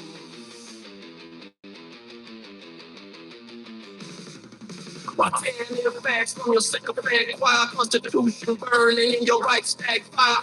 ISIS don't stop terrorizing the streets, ripping kids from their mothers, making migrants weak. You preach family values you can't even keep. You scream pro-life, but it's death that you breathe. That you a bigotry, replacing Lady Liberty, slain the genocide for profit in the MAGA cult's name.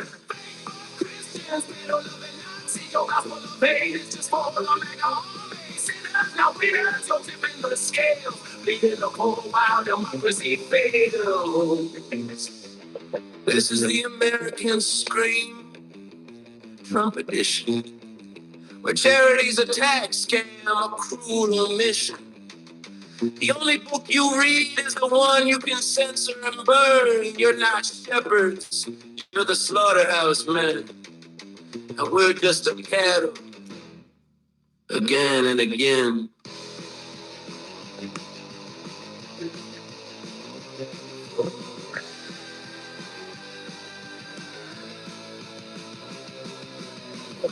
Christians, pay no love and Nazis, your gospel of hate is just for the MAGA armies. Now winners, you're tipping the scales, bleeding the poor while democracy fails.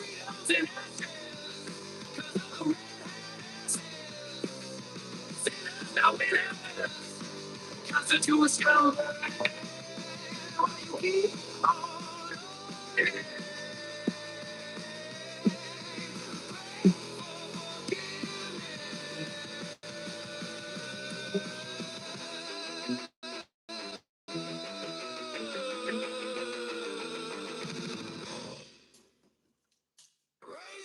Voice of America, you know the truth. Birth certificate 2011. Racist lies, his stairway to heaven. Big ass crowd, alternative facts. Mexico gonna pay, take that shit back. She's walking free, it's cruel to tell the irony. Eating the cats. Springfield said no, but he don't need facts. That's the only play. Every single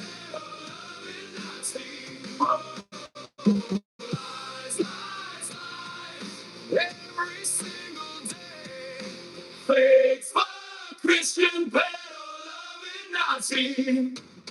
Bible's his favorite, can't quote a verse. 2 Corinthians, but America first. Never ask God for forgiveness. Once held the Bible like a prop. What a stun. It saved lives, but he barely knew. Very fine people, swastika schools. Sold you the fear and he sold you the hate. 30,000 lies is America great. Hey! That's the only play.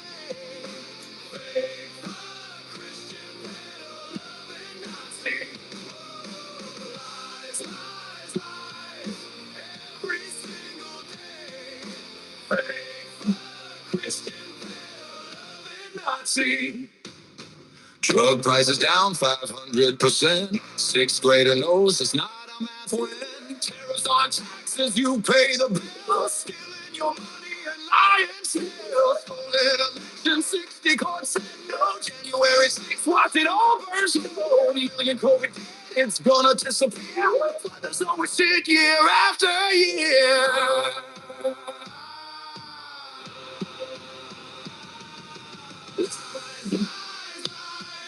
That's the only place. Christian pedal loving Nazi. Lies, lies, lies. We see right through you. Fake for Christian, we're coming for you. Yeah. Lies. We see through the lies. Lies. We see through the lies.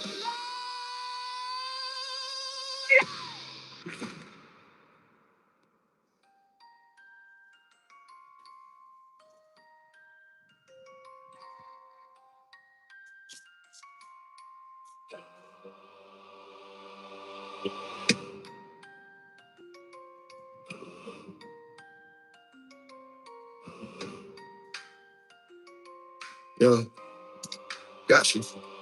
Let's crank it. Let's crank this up to straight YG. FDT energy, that raw West Coast. Bounce repetitive chain hooks, say he like fists.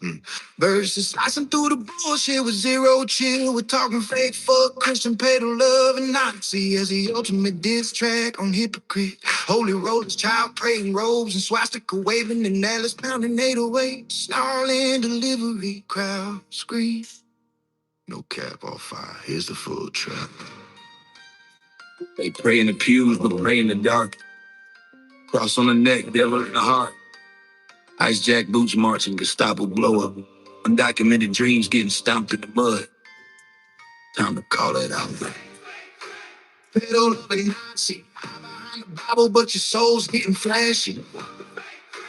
Pedal of a Nazi. Reds on the board, as kids in the trash heap. Fuck Christian. Fuck of a Nazi. Stop in the pool. Time to expose the gash. Fuck Christian. Pedal of a Nazi. We ain't praying no more. We rising, we crashing. Yeah, popping preacher with the devil's grin. Sermon on Sunday, sins on the weekend spin. Touching little lambs while the choir sings hallelujah. Then tweeting about borders like a border collie. Heard her eyes on deep veins, black as midnight race. Snatching mamas at dawn, leaving babies in the shade. You quote Leviticus, love Leviticus lies. Ghetto paradise behind them stained glass. Nazi flags waving at the mega church. Build wall chains while they building body tammy. Undocumented sweat, build your golden to sleep. When you call them demons, men that straight up evil. Fuck your tax breaks, fuck your holy water. With the flood coming, your ox getting soft. Christian, fatal loving Nazi. One on a Bible, but your stroke's getting flashy. Christian, fatal loving Nazi. Raised on the borders, kids sitting in trashy. Faithful Christian, fatal loving Nazi. Just up in the pool, time to expose the cash. Faithful Christian, fatal loving Nazi. We ain't praying no more, we rising, we crashing.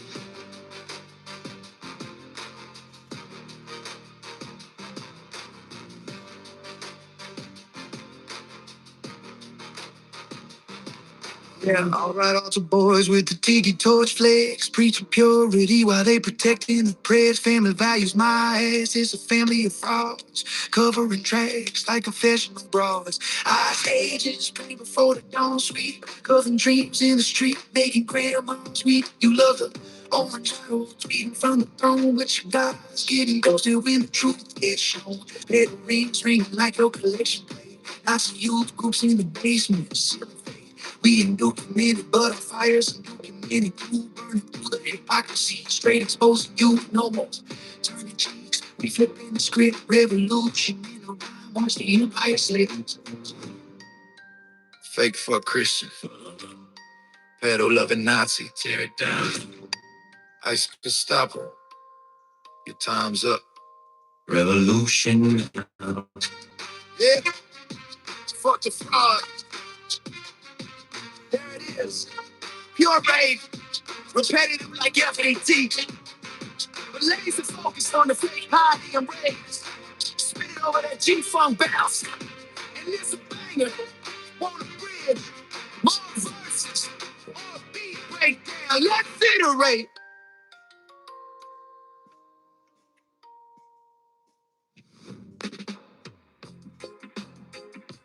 Babylon a board, Babylon a board.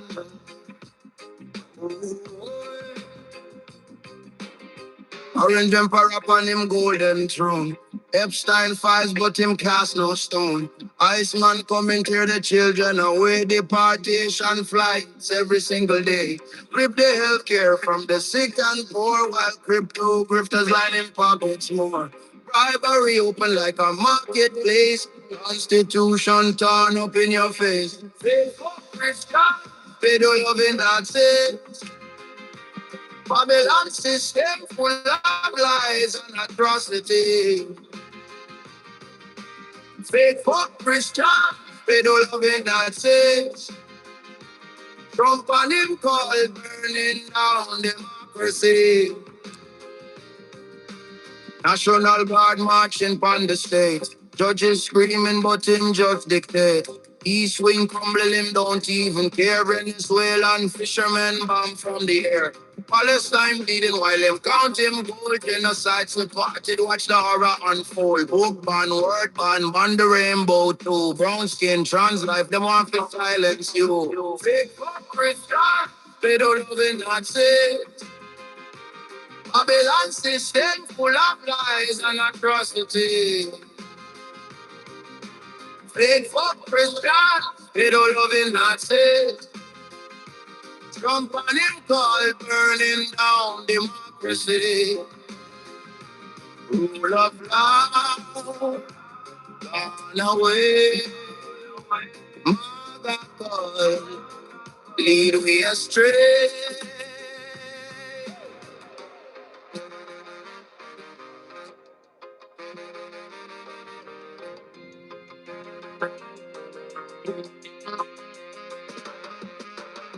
Them preach Jesus, but them worship hate.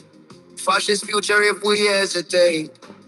Every scandal just another day while the Constitution fade away. Rise up now before it all too late. Babylon must fall, we control with faith. From the ashes we go build it new. One love standing, Jah will see us through. Faithful Christians, faithful loving Nazis.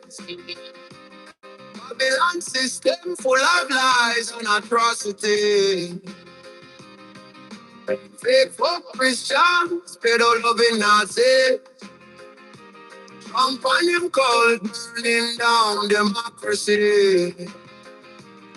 Babylon a fall, Babylon a fall.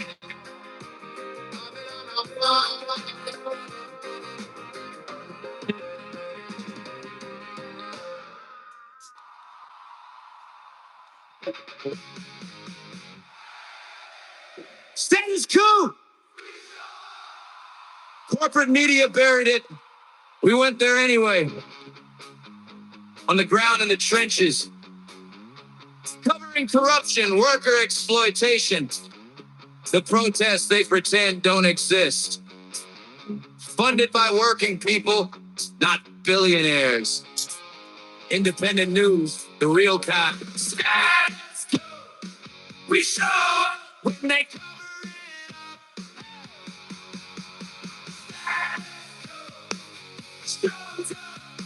Status code.com.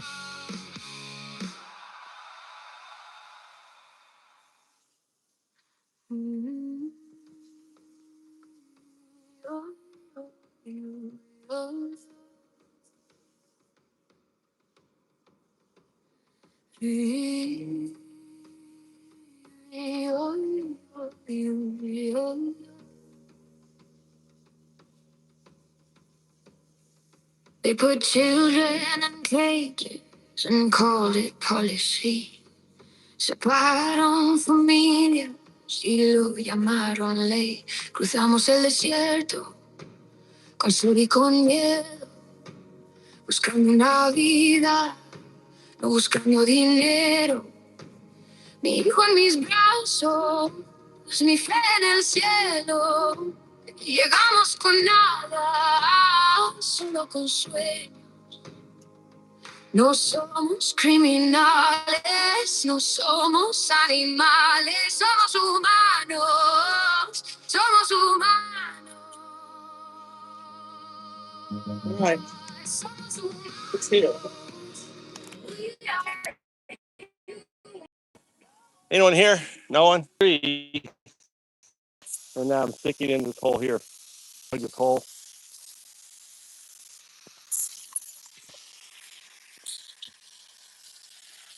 And then I'm gonna concrete around it. Stop this other fucking shit from going. So that's it. Anyone here? Hi. I'm filling this hole with water.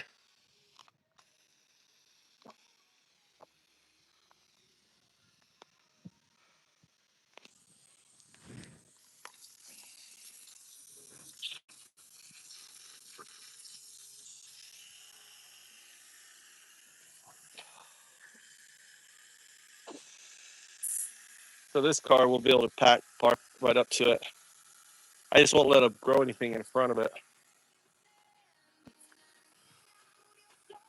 And then my son will park here. So all this is going to be concreted.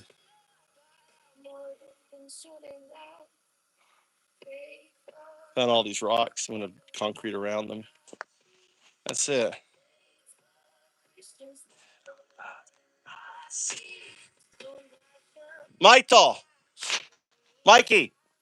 Mikey, bring me down water, will you?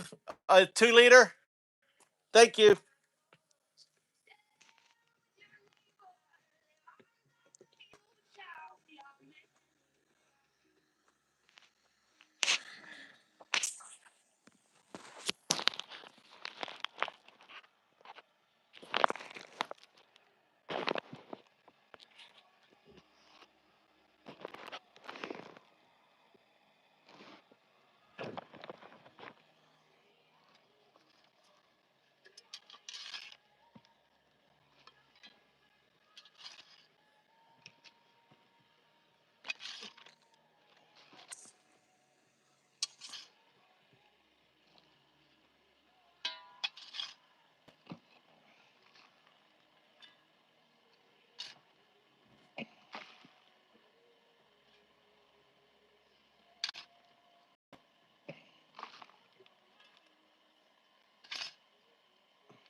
Se va picando el corazón, redondeando inocente, rompiendo vidas sin razón. Fake fuck, Cristian Pedro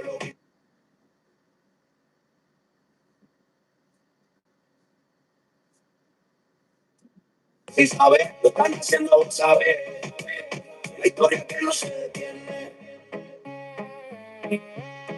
Hey, chequeo rutinario un día cualquiera nomás. La gente cerraron sin palabras que dar. Detenida sin aviso, un viaje lejos ya. Vuelo del 4 de julio, los miedos que huían. De vuelta a la tierra de drogas, tráfico y terror. Enemigos esperando donde ángeles temen el error. Medicina quitada, salud cayendo rápido. Escondidas en sombras aferradas al pasado. Fa, Cristian Pedro lo vi así, sabe. Lo están haciendo, vos sabes, la oscuridad de la noche. Cruces en la pared, se batica en el corazón. Redondeando inocente, rompiendo vidas sin razón. Fa, Cristian Pedro lo vi así, sabe. Lo están haciendo, vos sabes. La historia que no se detiene. Ey. Romanos clavaban fieles en cruces de madera. Leones en arena por el imperio sin piedad vera. Sin misericordia para los que creían de corazón. Almas perseguidas sin salvación. Sin marcaban estrellas, cargaban los trenes. Campos de muerte en cadenas justas. Ahora los soñadores deportados, madres caídas, el mismo de antiguo en vidas modernas perdidas, arenas de coliseo hacen las frías de hoy. Los poderosos devoran historias sin voz. 2 meses escondida, el estrella mató al fin. Él cayó muerta dejando a Nori sin nadie con fin. Enterrada a los 45 en traje maya bello. Huérfana que se alternan o sola contra el duelo. Parientes lejanos, miedo y dolor como en cadena, defendiéndose sola. En esta tierra ajena una vida oblota, sin madre que la guíe, luchando por sobrevivir donde todo se desvanece y muere. Fake fuck, Cristian Pedo lo ven así, sabe. Lo están haciendo, sabe, la oscuridad de la noche. Cruces en las paredes, se pastica en el corazón. Redundando inocente, rompiendo vidas sin razón. Fake fuck, Cristian Pedo lo ven así, sabe. Lo están haciendo, sabe. La historia que no se detiene.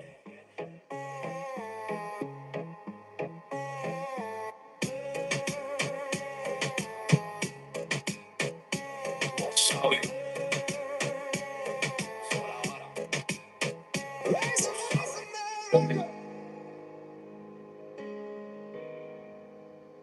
You know the truth.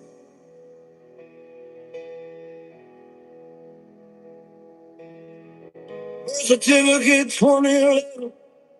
Raising lies, stairway to life. Like a rose, she's walking free. It's cruel to tell the irony.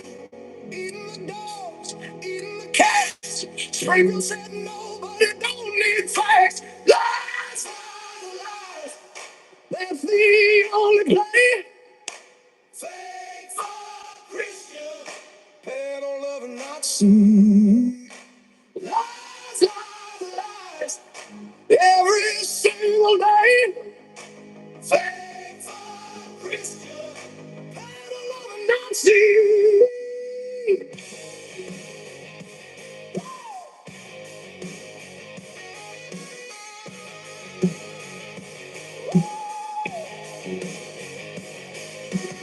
Bible's a slave, can't quote a verse. 2 Corinthians, but America first. Never asked God for forgiveness once. Held the Bible like a pop was done. Epstein fights, but he barely knew. Very fine people swatched it cause true. Sold you the fear and he sold you the hate. 30,000 lies is America great. Lies, lies, lies.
Ugh.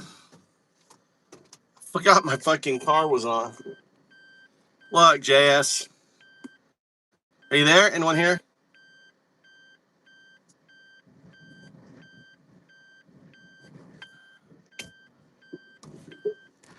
There's the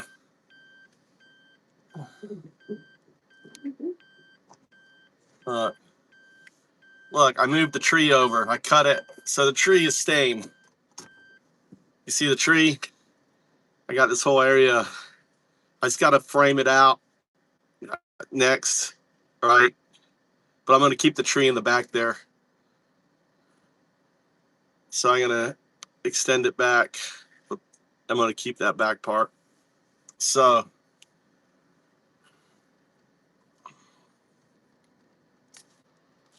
what's wrong with my car? Feels like it's weird. Something's wrong.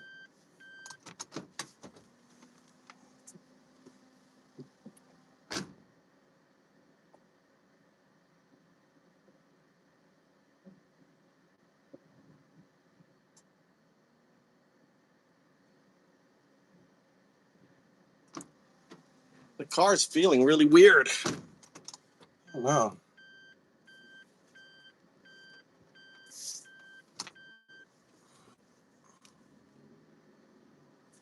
No, parking brake's not on. No, it feels like weird in the back. Maybe because I'm not used to driving the car. I got my car back. Got the car back. I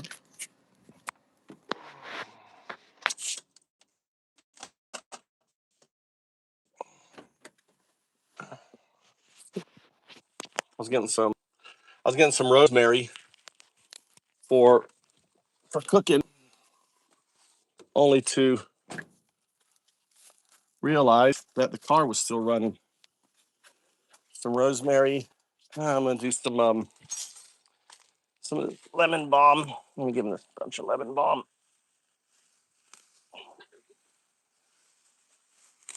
All right, lemon balm and rosemary. What else should I do? I guess that's it. But here's the. All right, look. I'm throwing these rocks. I'm just gonna put these rocks down, put concrete over it. But yeah, that's where I moved it, and I'm gonna cover it all in cement. So it's gonna stop all that shit from growing up around it. Yeah. And I got the thing over here. All right.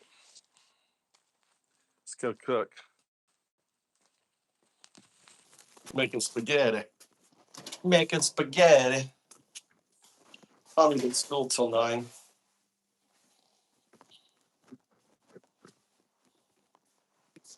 This guy's looking good. Yeah.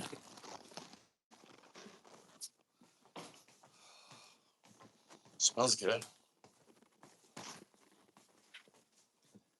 All right. It's here. It's here. So what I do is I take the herbs, right? And I stick them at the bottom of the, right? And then, so when the herbs boil, I make a thick tea. Now,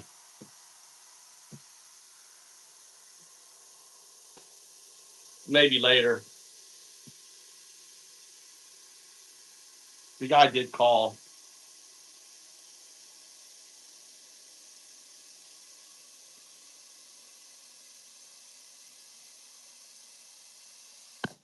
All right. So there's the water down in here. Turn that on.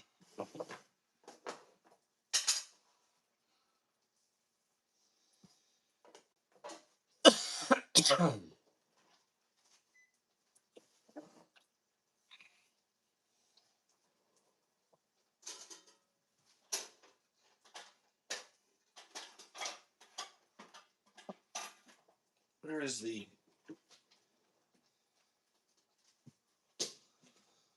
All right, all right.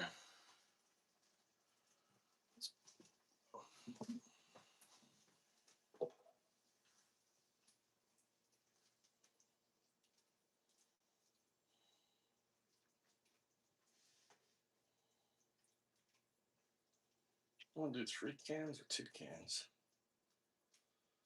I like the spaghetti sauce. Let's put the chicken in here.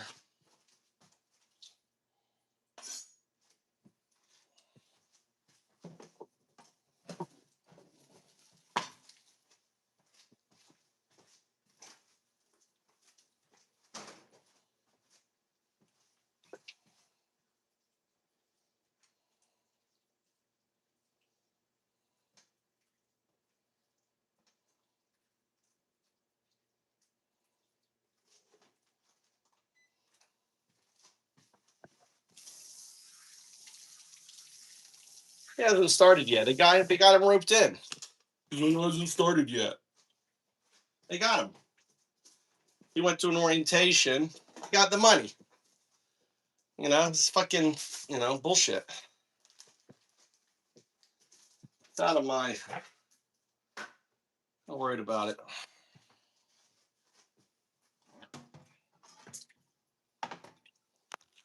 So he went and he got his books. He had one time he went and got his books, which I already bought for him. They do provide a bus, so the bus takes them home. So they do have that. I guess that's part of the fee is paying for a bus driver to pick you up and drop you off. Mikey's upset with me. I made him cook his lunch today. I'm busy.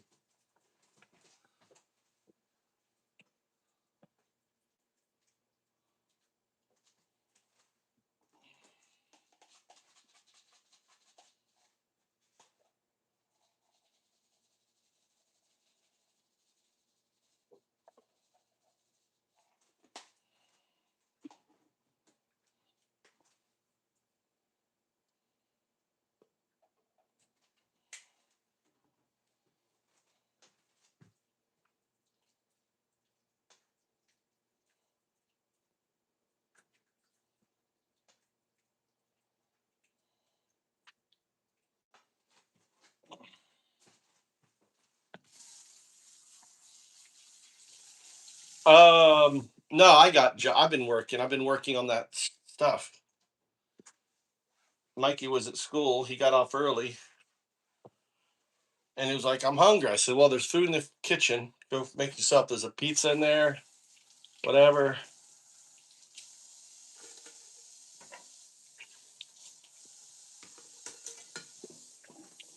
He didn't clean his dishes. He just went upstairs.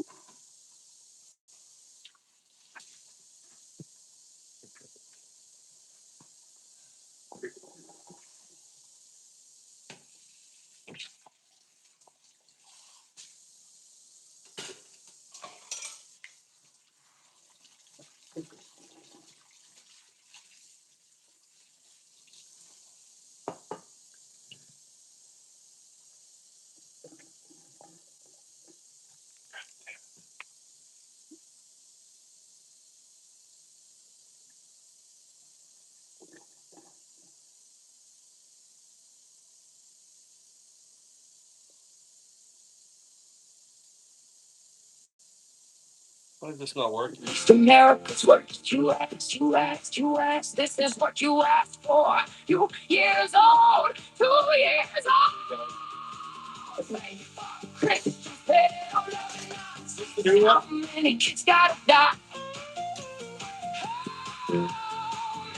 Kids gotta die.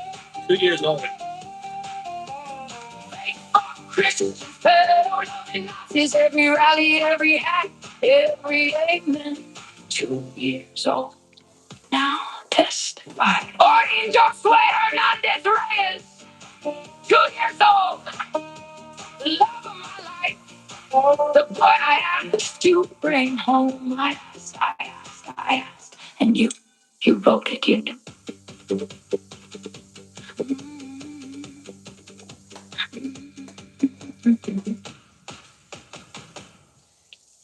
The end of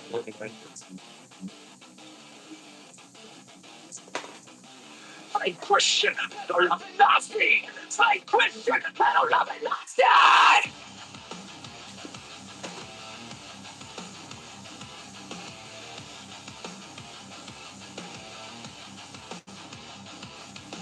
Fight Christian, I don't love it, Nazi. Fight Christian, I don't love it, Nazi. Fight Christian, I don't love it, Nazi. Fight Christian, I don't love it, Nazi. Baby, just like it's Gestapo. Listen up, baby, for families in the bio. Ice, baby, break it down good. Terrified mamas hit the floor. Ice, baby, take your mamas and daddies. They're baby, crying, Bobby. Ice, baby, you're some fake Christians. Broke commandments and beat them into submission.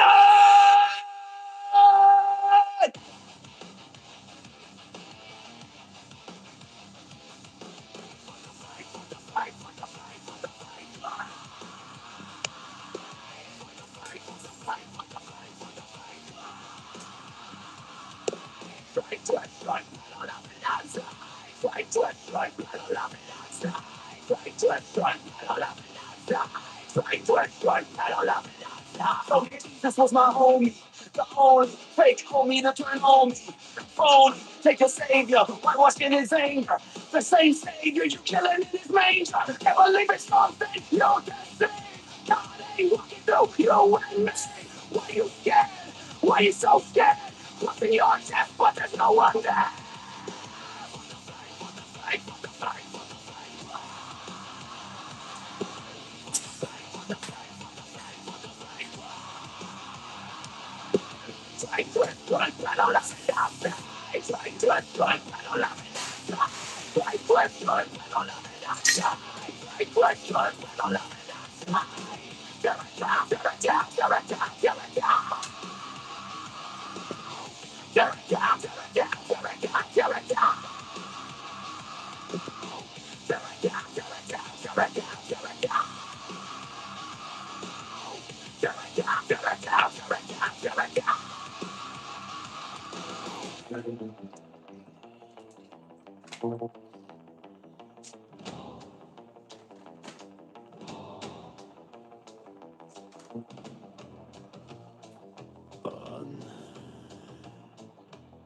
The creature wants more.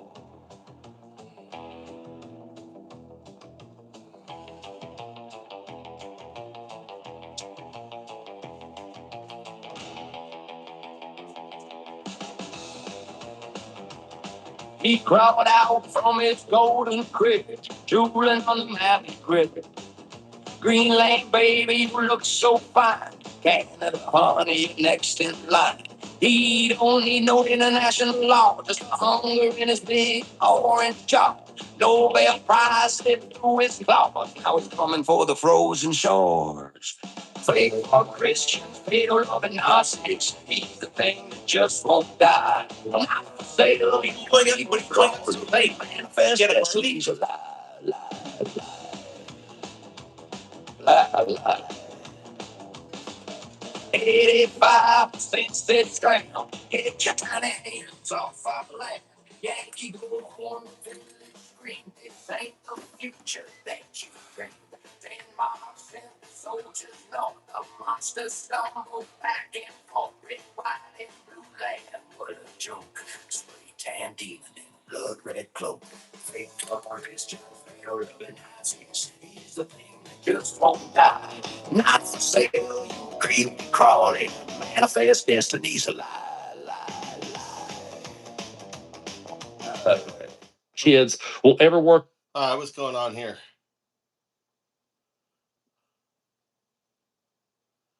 Yep.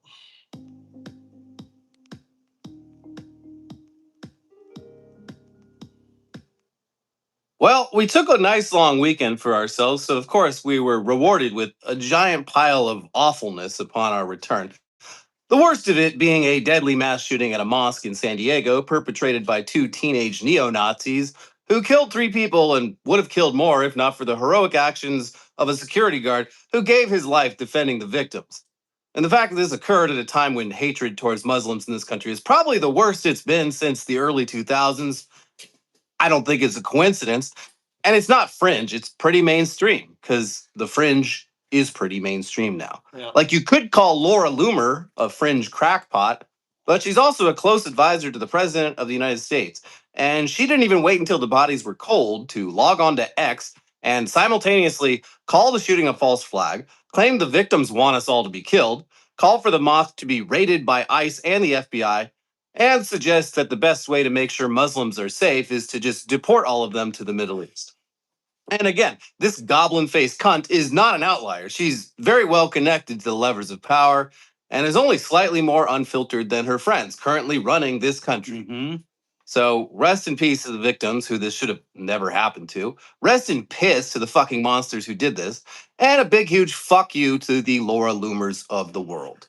Now, with that out of the way, there is plenty more bullshit where that came from. Folks, this might come as a surprise to some of you, but our president is extremely corrupt. What? Say it ain't so. That's been very clear since his first term, but a lot more clear in his second term, where he is no longer even trying to hide how rich he's getting off of influence peddling. It might be hard to recall a time before all this bullshit, but up until this asshole, it wasn't normal for presidents to have various sketchy side hustles, or their own cryptocurrencies, or advertise their friends' car companies on the White House lawn, or have their own hotels and private clubs for backdoor meetings, or do an insane amount of stock trades of companies whose success he has tremendous influence over. And that one's actually kind of a new one, as you can see from this Financial Times graphic. For the first year of this term, Trump was doing a few dozen stock trades a month. And then suddenly this year, it became hundreds of trades a week. I guess you're never too old to start investing in your future. Yeah. The only worst time is tomorrow. The best time is always now. But as for what specific stocks Trump traded over the past few months, Nvidia. Here's Not Us last Friday. Trump purchased $1 million to $5 million worth of NVIDIA stock on February 10th, only a week before NVIDIA announced a major computer processing power deal with AI and social media giant Meta. Trump previously purchased $500,000 to $1 million worth of NVIDIA stock on January 6th, a week before the Commerce Department officially approved the sale of some NVIDIA chips to China. That was just a coincidence. He was celebrating January 6th, so he wanted to get in and, move some money around. I buy stocks every January 6th. Remember that beautiful day. Yeah. The Chinese AI market is a long-sought target for NVIDIA since the federal government controls the sale of advanced AI chips to countries designated as foreign adversaries, such as China. AMD, another AI semiconductor company, was also authorized by the Department of Commerce to sell their chips to Chinese customers on January 13th. Trump purchased $50,000 to $100,000 worth of AMD stock on January 6th. In all, Trump bought at least $740,000 in AMD stock last quarter.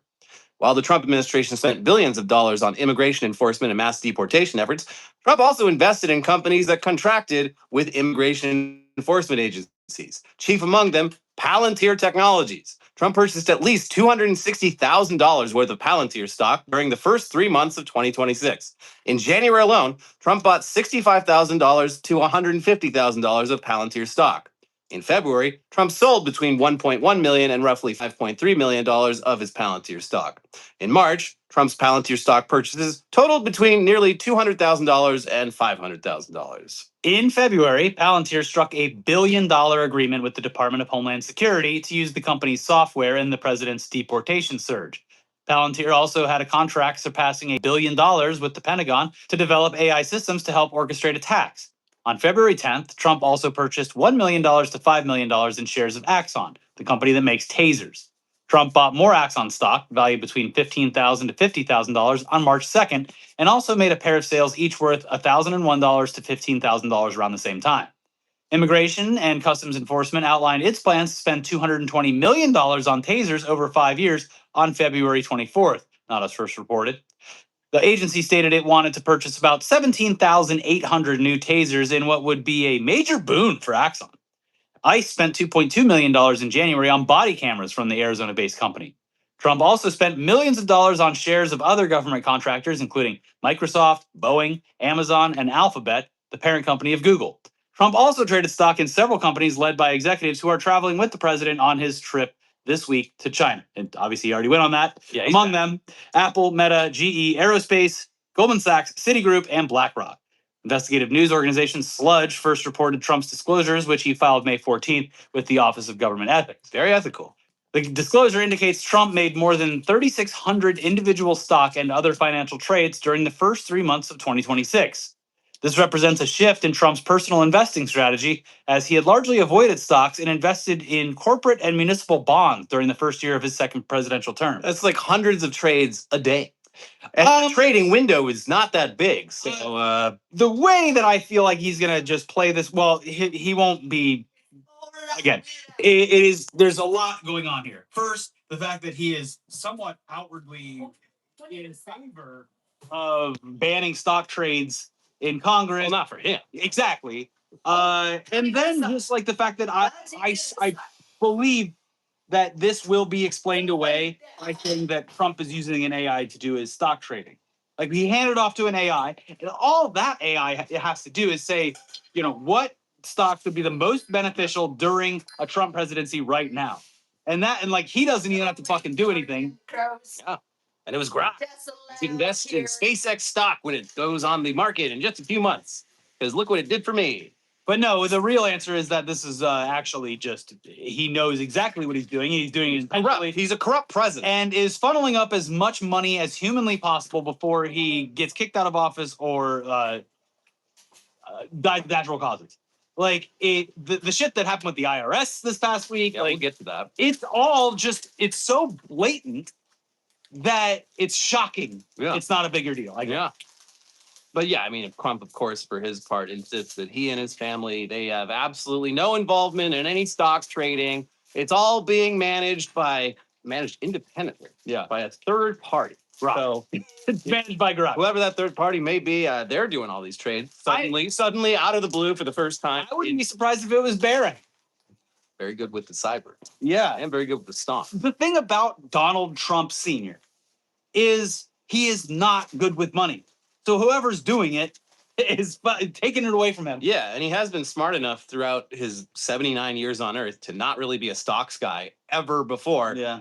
He was always into like real estate and shit like that. So yeah, it's jarring that suddenly this man is like day trading like crazy. Well, yeah, and this is just one of many corrupt income streams that have just You got to made itself- diversify your corruption. You can't just be corrupt in one way. like the crypto. There's so much. It is the most blatant grift presidency. You couldn't do it more blatant. While we're at it, I'm going to need you to pay my wife $50 million to Fuck make it. a documentary about Fuck her it. that no one's going to fucking want to see. That let's just, why not? But you know what? According to him, he does give his presidential salary, which is I've So generous, so humble. $250,000 a year, something Yeah. like that. But yeah, no one actually believes that Donald Trump is not Aware, of his stocks being traded. Like, come on. And even if Are he you wa- serious? Wake up. even if he wasn't aware, this is just blatantly fucking corrupt. Yeah.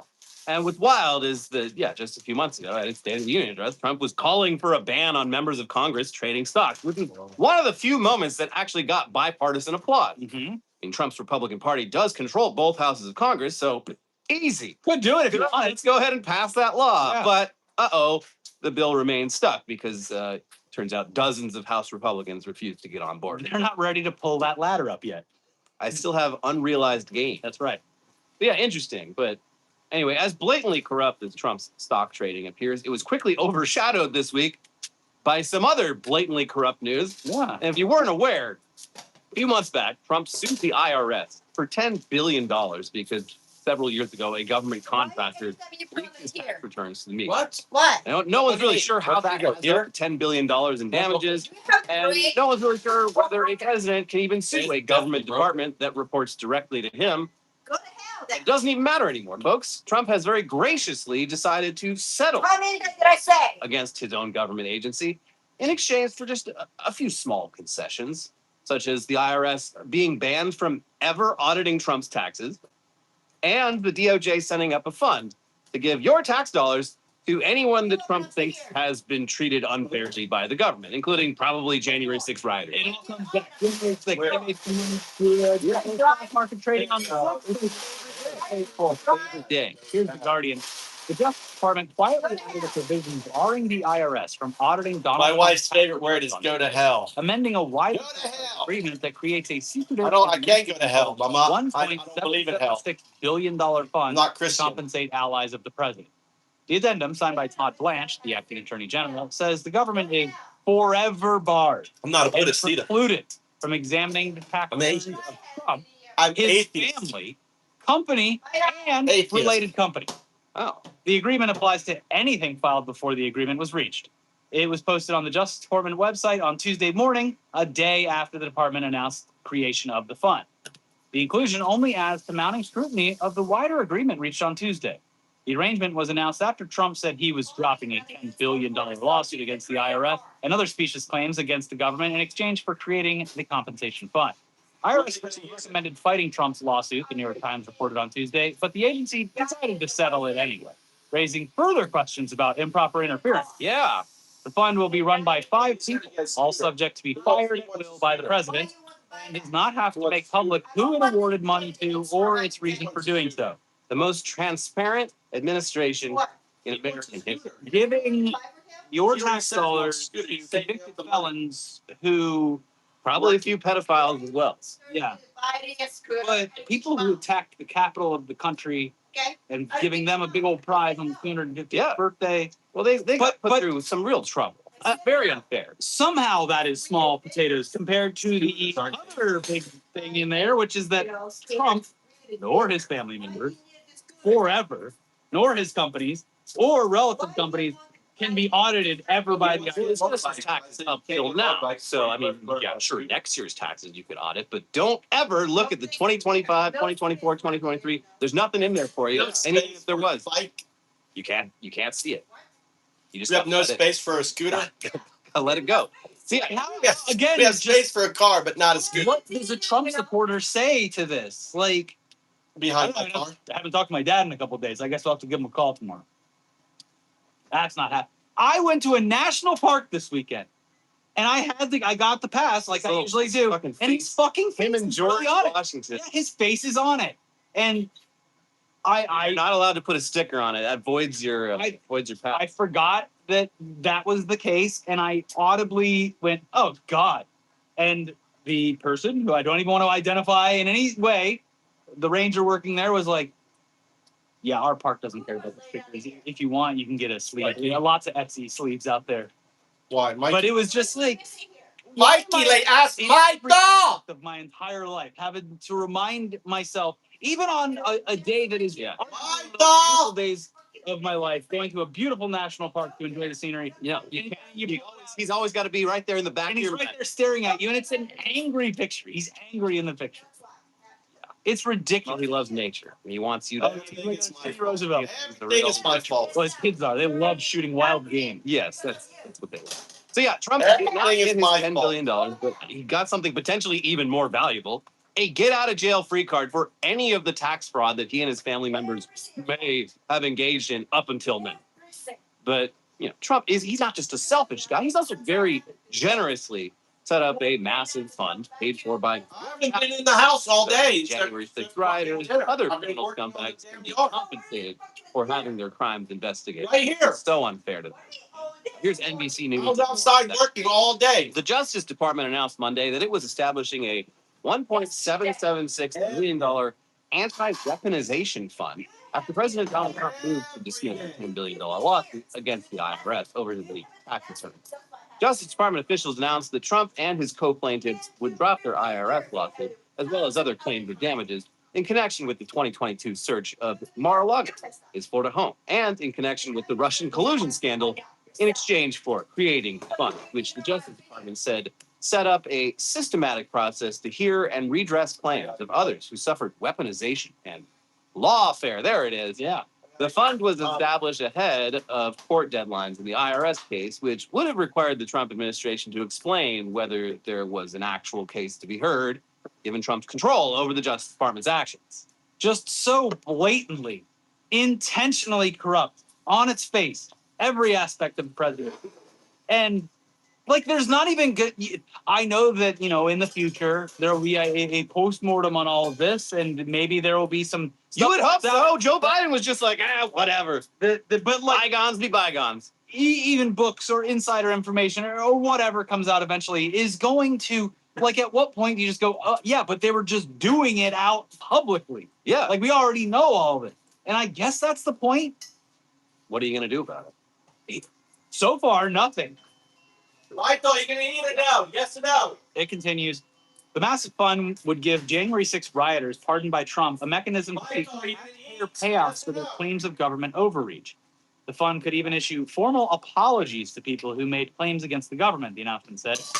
The fund will stop processing claims by December 15th, 2028, about a month before Trump's second term is set to end. How convenient. The $1,776 million available for the fund was based upon the projected valuation of future claimants' claims, according to the Justice Department.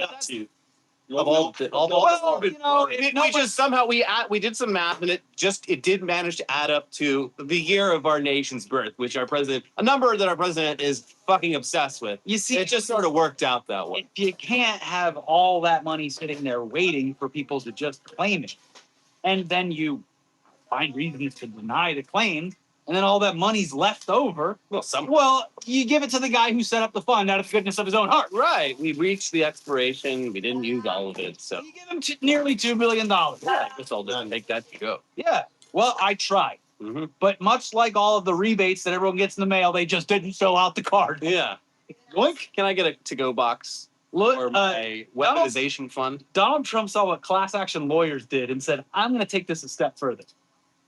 Several steps further. Yeah, this is new territory. Trump, speaking to reporters on Monday afternoon, said the fund was meant to reimburse people that were horribly treated, adding that he wasn't involved in the fund's creation. Oh, really? Okay, sure.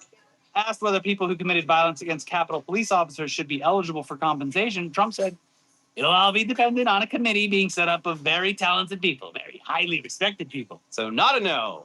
That is not a no. This will be the quickest rubber stamp of denying any claim possible and just funneling that money into everything Trump. What would you say? Like, I remember when he got all those companies to pay for his ballroom and then charged the American people like $1 billion for it too. Also, fucking called it a week ago before the China trip. Just like, oh, very suspicious. The intentional, very specific CEOs of the companies that are all flying to China with him. Yeah, those seats on that plane, they cost a lot. Cost a pretty penny, but you can't put a price on exposure to the Chinese market. That's such a crossroad in the American economy. The bathroom on Air Force One is a perfect place to kiss the ring. They got the height right and everything. Perfect place to do a little this. They never did find out who that Coke belonged to in the White House. It was me. I did it. Take that, White House. So yeah, all that money will soon be up for grabs for all the Proud Boys, the Oath Keepers, and other insurrectionists who assaulted Capitol Police and tried to overturn the 2020 election. Tried to kill Mike Pence too. Yeah.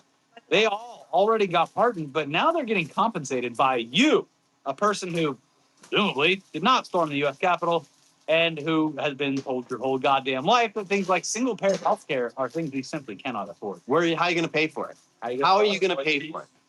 You stormed the Capitol? Mm-hmm. Here, just fill out the check. Tell us how much you need. You got it. Yeah, we got you. We're only paying for the health care for the people that stormed the Capitol. Yeah, they get health care. Yeah, of course. They've been through so much. The hardest job in the world, storming the Capitol. It is. So yeah, that's insane even by Trump standards. But if it makes you feel any better, this man and his party are so terribly unpopular right now that even if they cheat, which they currently are trying to do, their chances in this year's midterms are still not looking great. Obviously, we don't want to give anyone a false sense of hope or complacency or anything. But Trump's approval ratings on every issue are so atrocious that the worst partisan gerrymandering in generations still might not be enough to save this election for the Republican Party if everyone votes the way they currently feel come November. That's according to some new polling this week from the New York Times and the Siena Research Institute. And just look at this shit. It's the lowest it's ever been for him, and it's the lowest it's been for any president since the second term of George W. Bush's presidency. Job approval is 37% versus 59% disapproval. On immigration, it's 41% to 56%. On the economy, it's 33% to 64%. On Israel-Palestine, it's 31% to to 62%. On war with Iran, it's 31% to 65%. And oh boy, cost of living, just 28% approval to 69% disapproval. My dually pickup ain't getting the miles it used to. My money is burning. Yeah, these are atrocious numbers. And here's the time for more on what this potentially means. The most immediate political consequence is that Democrats appear increasingly well positioned for the midterm elections in November. The poll shows Democrats have a double-digit lead, 50% to 39%, when registered voters are asked which party's candidate they'll support for Congress. That's a notable shift from Time/Siena polls earlier this cycle, which showed Democrats up 2 to 5 points. Anything like it would easily overcome the Republicans' redistricting advantage in the House and suggest that Democrats could be highly competitive in the Senate. Although there's still a long time until the election, Democrats held an even larger 14-point lead among those who said they were almost certain or very likely to vote. As in other recent Time/Siena polls, the survey found that young and non-white voters have snapped back towards the left. Democrats have regained their usual pre-Biden advantage among both groups in the race for control of Congress, as well as in party identification. Mr. Trump's approval rating among both groups is abysmal. Among voters 18 to 29 years old, only 19% approve of his performance. Wow. Just 20% of Hispanic voters say the same. The possibility that Mr. Trump's floor is cracking raises the prospect of even more significant longer-term political consequences. If the war and high prices persist, Mr. Trump's troubles could start to look less like other recent polarizing presidencies and more like those of George W. Bush, Jimmy Carter, Lyndon Johnson, or Harry Truman, in which quagmire abroad and economic challenges at home did significant political damage to their party. I mean, inshallah, you would hope. It doesn't look like any of this shit is getting fixed anytime soon. And obviously, they're going to try to fucking cheat out in the open and in secret. Yeah. But yeah, the funny thing is, at least about gerrymandering, is that like there are limits to it. Yeah, when you become people so fucking unanimously hate you. yeah, it actually it's a freak situation. But if you manage to lose enough support, partisan gerrymandering actually hurts you more than if you had kept things the way they were before. So, well, good luck. Good luck, I guess. Well, no, actually, I don't mean that. Do not mean that. I don't wish any of them good luck. No. So yeah, I mean, please God, let this be true. Let this persist. Please vote. Please vote. And to be clear, it's not that the Democrats are inspiring the electorate at all. Nearly half of Democrats in these polls said that they are unsatisfied with their party, and that is understandable. I feel that. But just a year and a half of a second Trump term has made a lot of reluctant Trump 2024 voters not want to make that same mistake again anytime soon, which better late than never, I suppose. Yeah. They still have to, they keep touching the show. You see, like, the craziest figure is the one with the youth, because, like, they would have you believe that, like, Turning Point USA represents, like, and groups like that, all of these represent, like, an actual movement, when it absolutely does not. In any way. It is not reflected at all. Turned 18 when Biden was president and believed everything their parents told them about why the world was the way it was. And now they're like, oh, fuck. Yeah. Fuck. But really, yeah, if you're still somehow on the fence about letting Republicans control this country for another 2 years, maybe listen to what J.D. Vance said on Monday. If you want to rebuild the American dream for the next generation, vote against the crazy leadership in Washington, D.C. Vote for. What are you talking about? You're in charge, idiot. Yeah, no, that's great. That's a great idea. Yeah. Vote out the leadership in D.C. Get rid of them. Tell them to kick rocks. Yeah, well, all right. We've got more news to get to today, but it is time now to no cliffhanger. I don't know. I couldn't think of anything. All right. I'll be cliffhanger. I'll get you guys soon. We have news to get to today, but it's time now to let you know that this episode is sponsored by Factor. Picture this. You're hungry, but you're also busy and tired. You've got healthy ingredients in the fridge, but you don't have the time or the energy to make anything with it. So you do the thing that you always do and you order some expensive and unhealthy takeout. If that sounds familiar, you got to give Factor a try because Factor meals are healthy, delicious, affordable, and ready to eat whenever you're hungry. Factor has meals built around your goals, whether that's weight loss, overall nutrition, more protein, or GLP-1. TV dinners, dude. Strength and They just workout recovery. Check out Factor's Muscle Pro collection. Hoorah. Every Factor meal is crafted with functional ingredients. Lean proteins, colorful veggies, whole foods, and healthy fats. Factor bans 175 plus ingredients, No artificial colors or sweeteners, no high fructose corn syrup, no refined seed oils, just nutrient dense food. And these meals are fresh, never frozen. They've got over 100 rotating weekly meals, including globally inspired flavors like Mediterranean and Asian. So there's always something new to look forward to. Try the newly launched ready to eat salads with vibrant ingredients like elote corn and miso edamame. Plus, 70 plus add ons to round out your nutrition, from green juices to peanut butter energy bites. I like the protein latte. Ooh. Factor meals are ready in just 2 minutes. Factor shops, That's preps, in class. and delivers straight to your door, so you have more time for everything you love this spring. Head to factormeals.com/ITdaily50 off and use ITdaily50 off to get, what is it? 50% off and free daily greens per box with new subscription only while supplies last until September 27th, 2026. See website for more details. This episode is also sponsored by Raycon. If you're someone who likes getting outside, whether that's for going for walks, running errands, or just getting some fresh air, it's nice to have something that fits effortlessly into your day and in your pocket. Raycon's essential open earbuds let you enjoy your music or podcast while on the go, while still being able to hear everything going on around you, which makes being outside feel safe, easy, and more comfortable. The sound is still super clear and balanced, so it really feels like the best of both worlds. If that sounds like something that your routine is missing, now is a great time to try them because they are currently 15% off. These earbuds sit just outside your ear canal, so you get a really clear sound, but you can actually hear what's happening around you too. That awareness is perfect for tackling your fitness goals safely. They're really light, and the ear hook part rotates, so they actually stay in. You can wear them at the gym, on walks, doing stuff around the house. They don't fall out, and they don't get uncomfortable. Raycon has over 3 million customers, and the sound quality is just as good as the way more expensive brand. And if you don't like them, they have a 30-day guarantee. The essential open earbuds are the perfect addition to your everyday routine. Go to buyraycon.com/newsdayopen to get 15% off.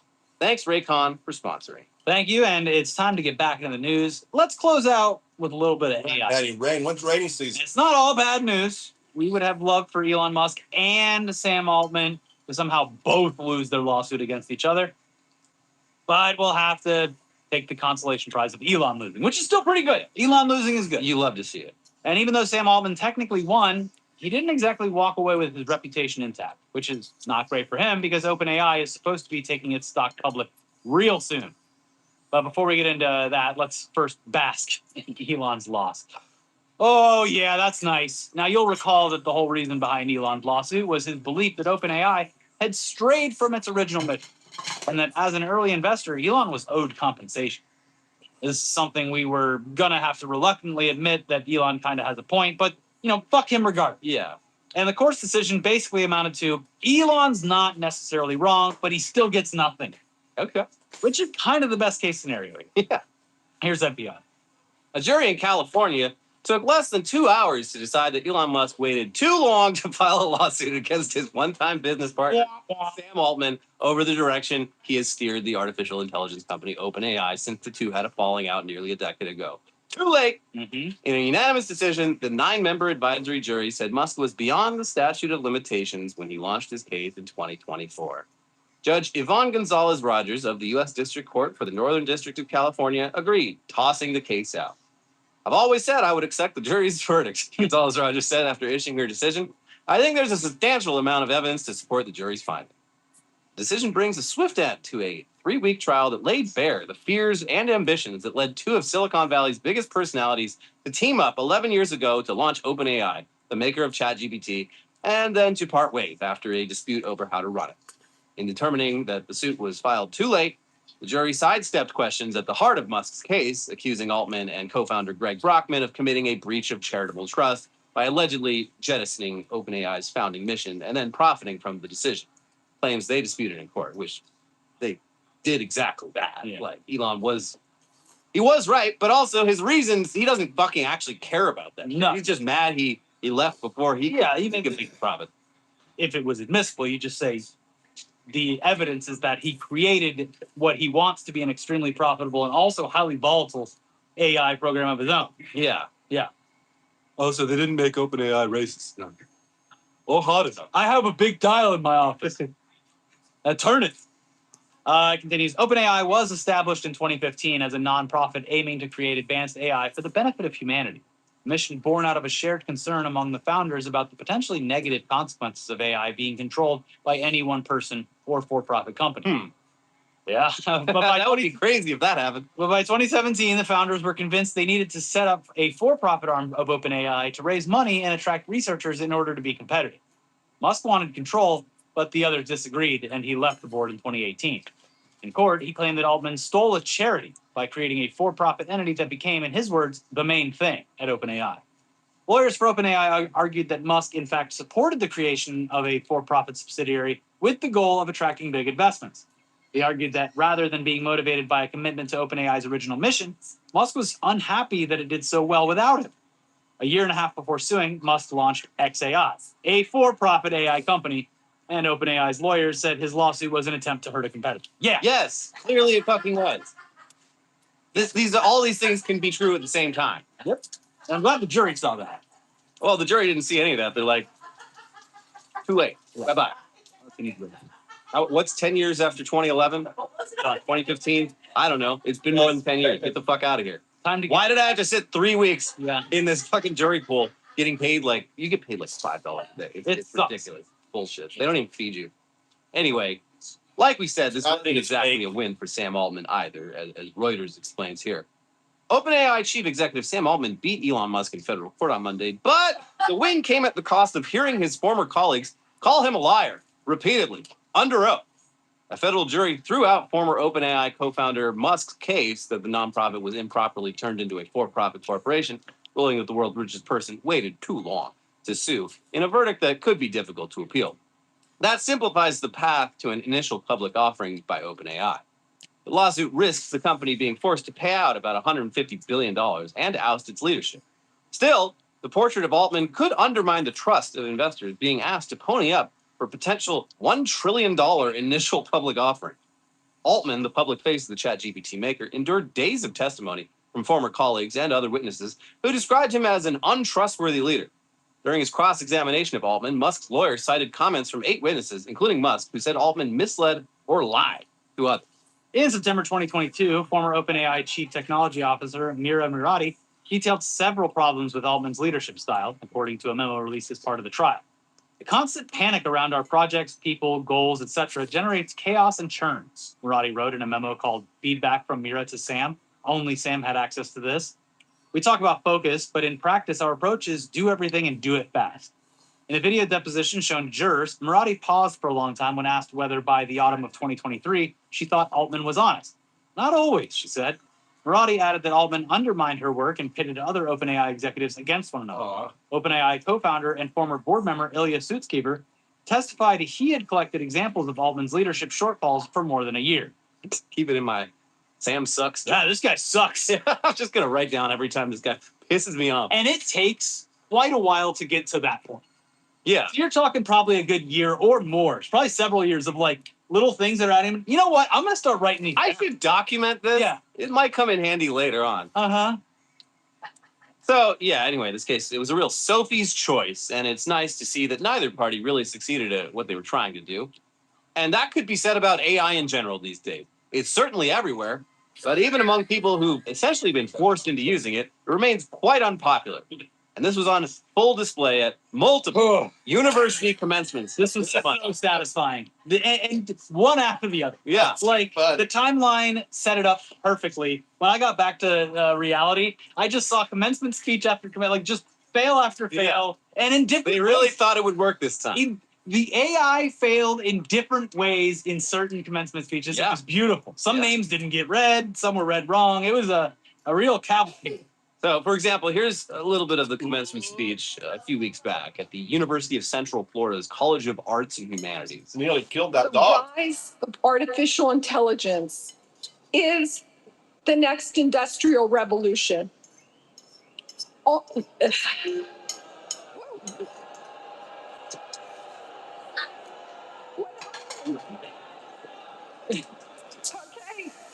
I struck a chord. May I finish?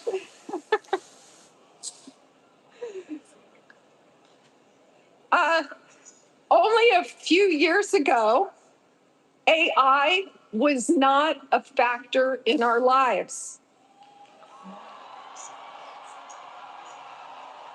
All right.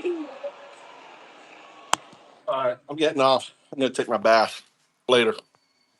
Good day.